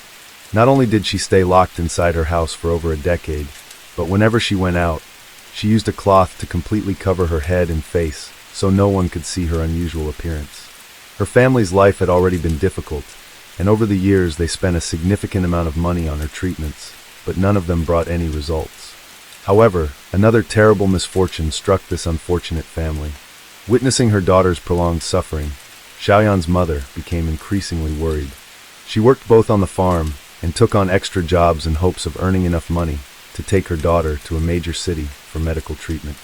Working day and night took a toll on her body, and Xiaoyan's mother suffered a stroke due to a brain hemorrhage. Although she was rushed to the hospital in time and her life was saved, she fell into a vegetative state. This placed an even greater burden on Xiaoyan's father, Wu Xiaan. He now had to bear the cost of his daughter's treatment, as well as the hospital bills for his wife. Since he was often away from home working, the responsibility of caring for her mother was left to Xiaoyan. After suffering from her illness for decades, Xiaoyan had also lost her vision. To adapt and avoid relying too much on her father, Xiaoyan learned how to live in darkness. She practiced identifying objects by touch, washing vegetables, cooking, cleaning, and performing tasks proficiently. Occasionally, her cooking was too salty because she added too much salt, but her father still ate everything out of appreciation for her efforts. Even the care for her mother was done entirely by Xiaoyan to ease her father's burden. However, because she couldn't see, Xiaoyan sometimes couldn't avoid unexpected accidents. One day, while preparing a meal, she tripped over a chair and fell.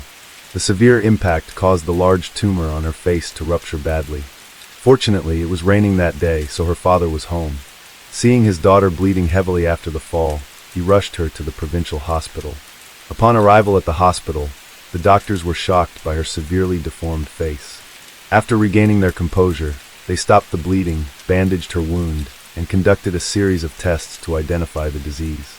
By this time, it was 2009, and Wu Xiaan was 22 years old. With the help of modern equipment, the doctors at the provincial hospital suspected she had optic nerve tumors. This rare and strange disease was neither caused by diet nor the divine punishment rumored by the villagers. Hearing the doctor's confirmation, Mr. Wu felt as though a burden that had plagued his family for decades had finally been lifted. He hoped that his daughter could undergo surgery to live a normal life. However, Xiaoyan's physical condition at that time was far from ideal. The fall had caused her to lose 1,000 milliliters of blood.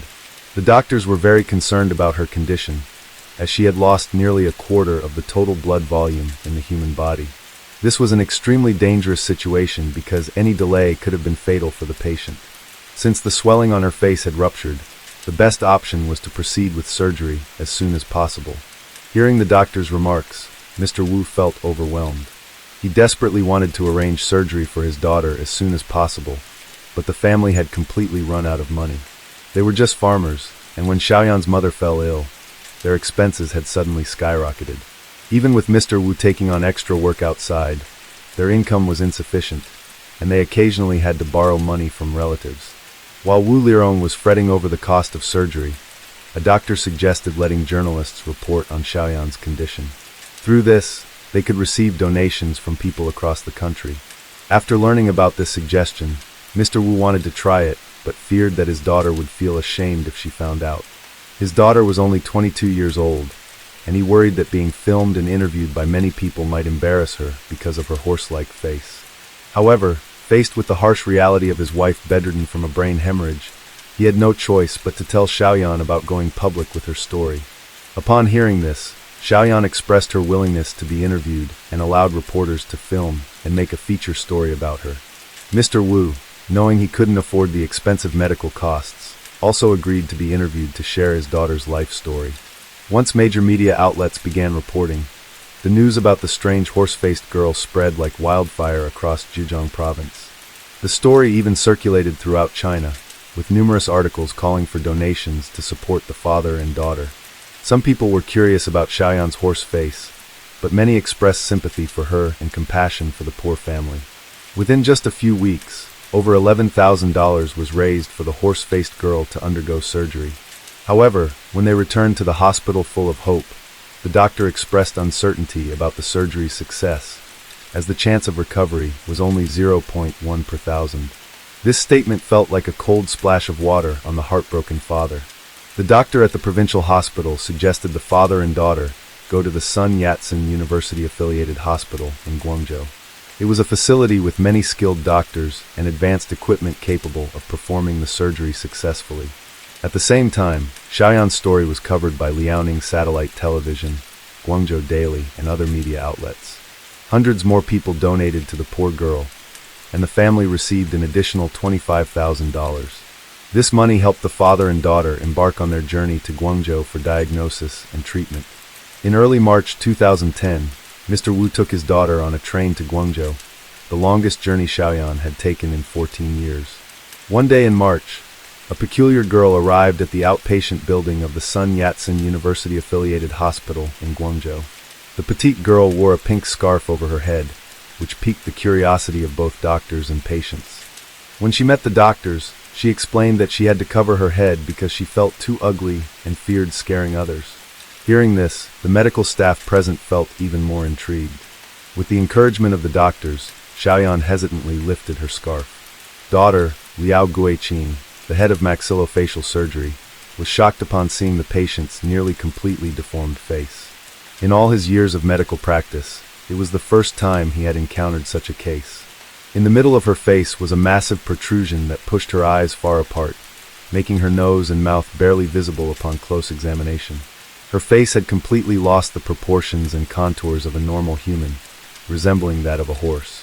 After performing a CT scan, the doctors discovered a large foreign mass in the middle of her cheek the size of an outward protruding skull, which spanned her entire face and destroyed its structure. Her eyes had been pushed to the sides of her face, leaving her blind. Her nose was flattened, resulting in the loss of her sense of smell and difficulty breathing. Her mouth had been compressed toward her chin, allowing her to breathe only with great difficulty. At the Sun Yat-sen University-affiliated hospital, doctors conducted a series of tests on the young woman. The results were surprising, completely overturning the previous diagnosis given at the Zhejiang Provincial Hospital. Wu Xiaan was not suffering from optic nerve tumors, but from a condition called fibrous dysplasia. This disease occurs due to a genetic mutation on chromosome 20. The gene mutation causes fibrous cells to rapidly develop and replace bone cells, creating an abnormal type of fibrous bone. When nerves are compressed by fibrous bone tissue or affected bones in the face, patients experience vision loss, bulging eyes, and other symptoms.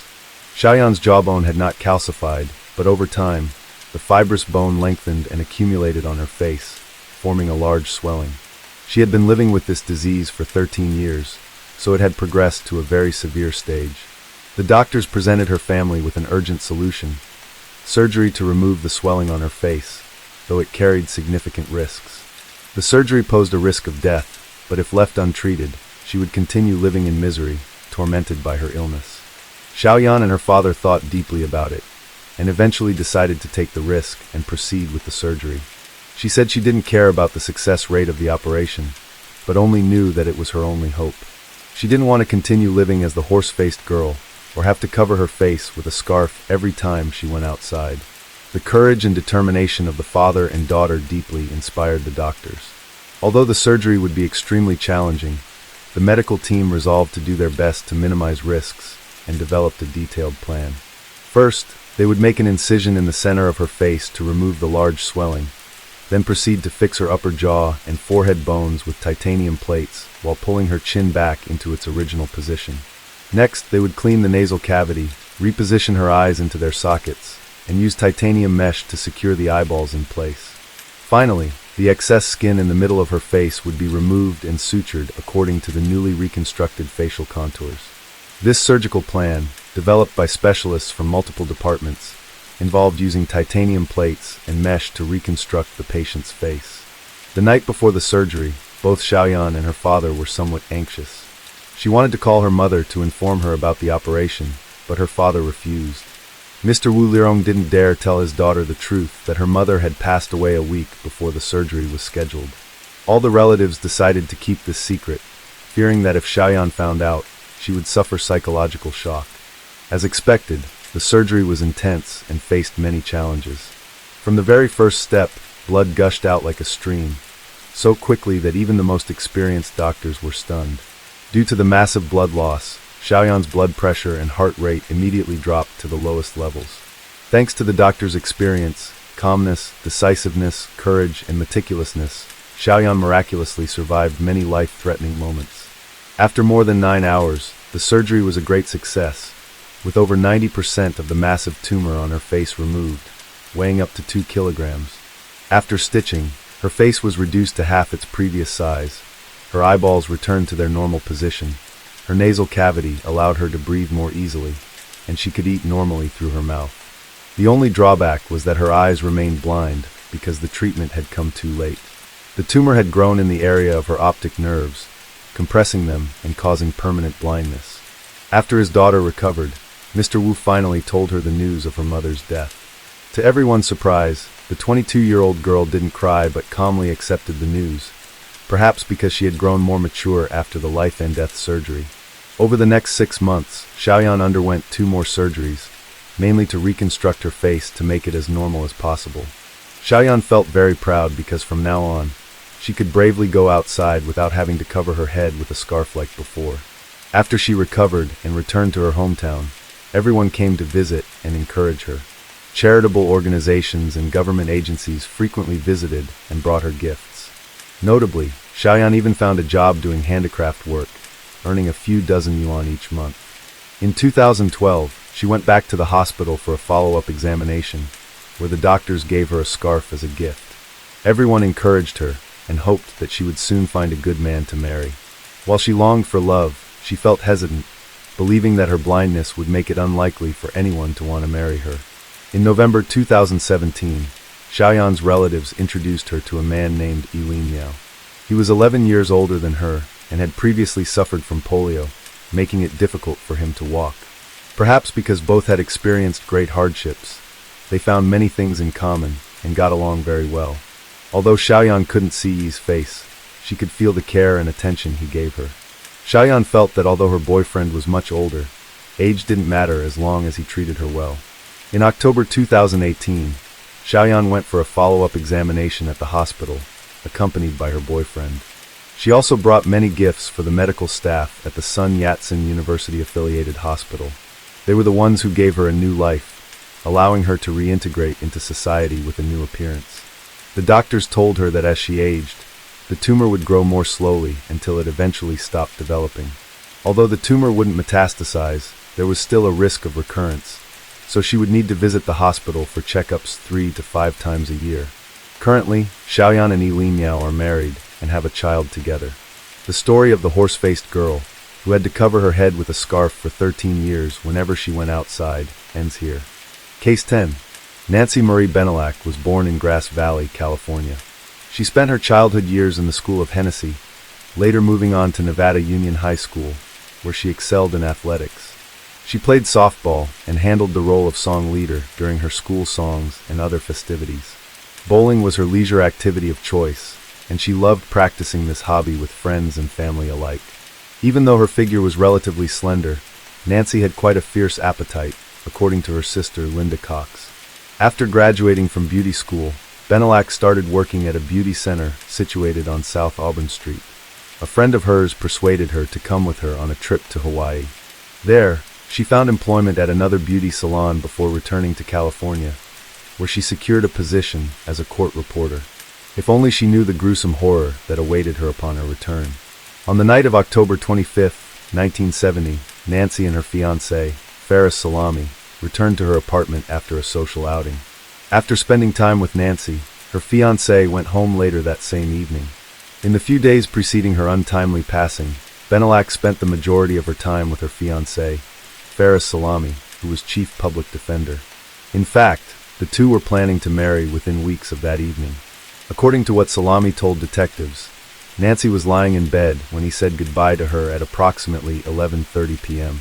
Before heading off to his own home, Faris stated that Nancy always left the sliding door to the nearby balcony slightly open to allow her cat to go in and out if it ever felt like going outside. The following day, her coworkers noticed that Nancy had failed to show up to work. Linda Cox, Nancy's sister, was among the first people to suspect something was wrong. This was shortly after she received a call from the place Nancy worked at, letting her know she didn't show up that day and asking if everything was okay. Linda quickly called up a few of her friends who lived next to Nancy's home and asked them to check if Nancy's car was still in the parking lot, and they let her know that it was. Shortly afterward, one of Nancy's coworkers called her son, Jack, and asked him to check up on her. With the assistance of the apartment manager, they entered her residence. They found Nancy dead with stab marks.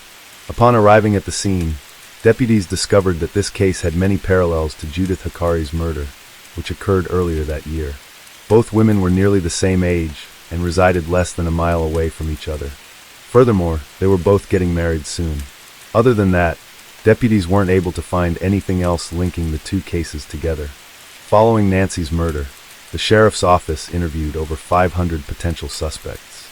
Among those were Richard John Davis and a roommate of his, but both provided strong alibis for one another.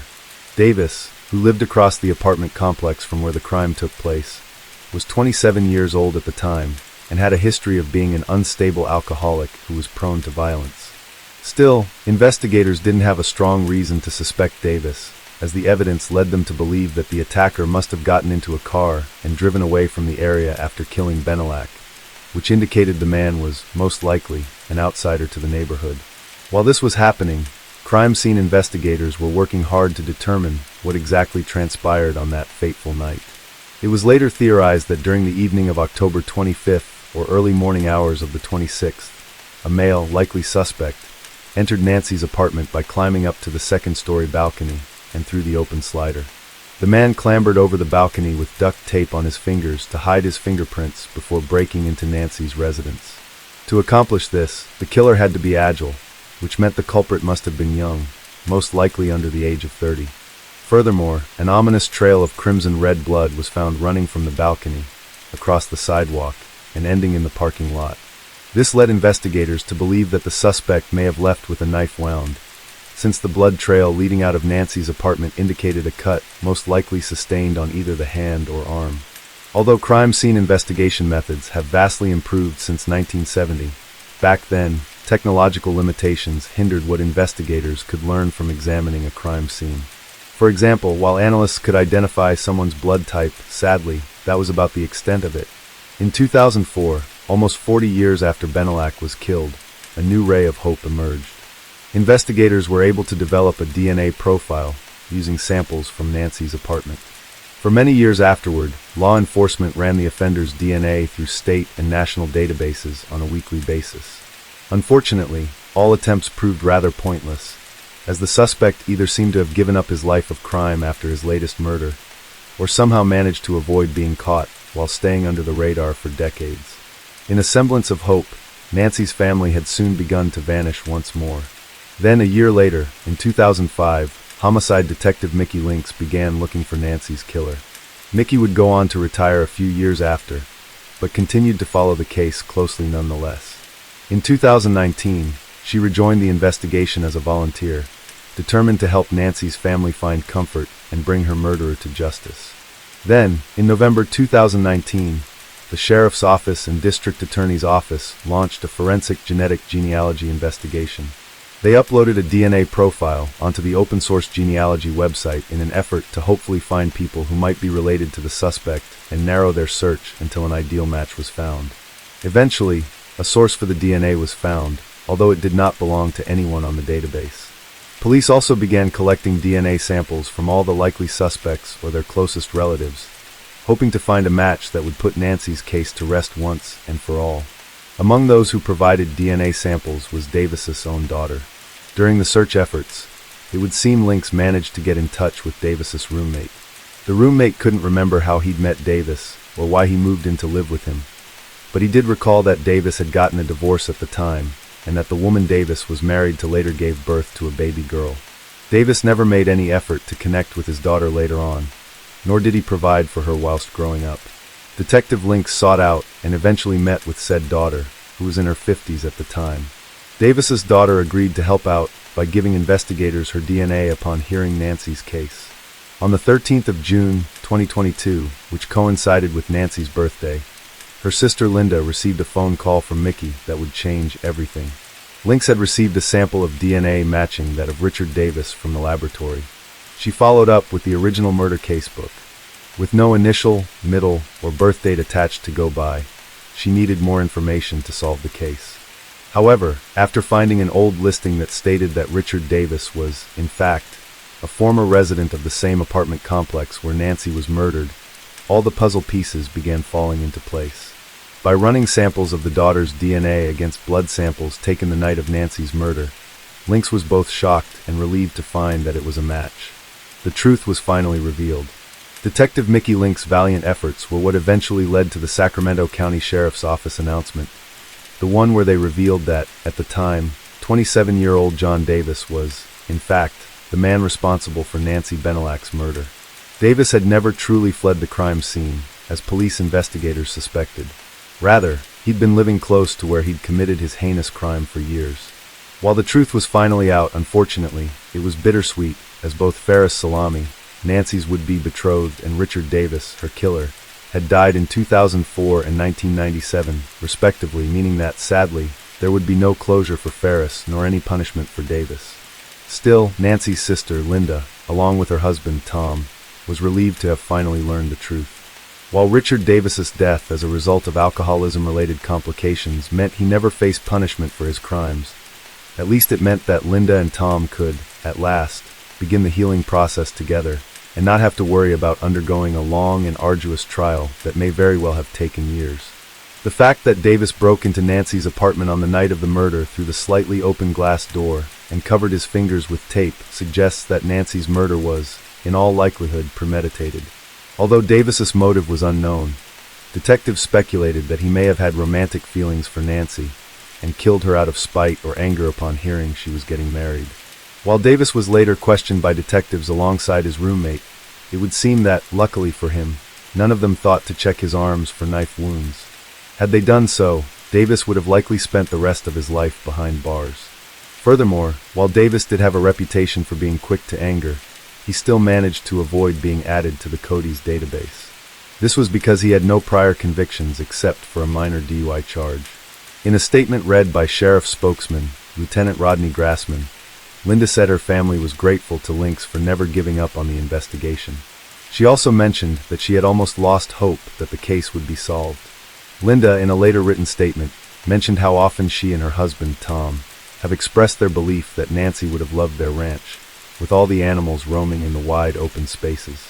They went on to state how much they were tormented by the reality of being unable to news of their children and grandchildren with Nancy, but were nonetheless happy that Nancy's soul was finally at peace.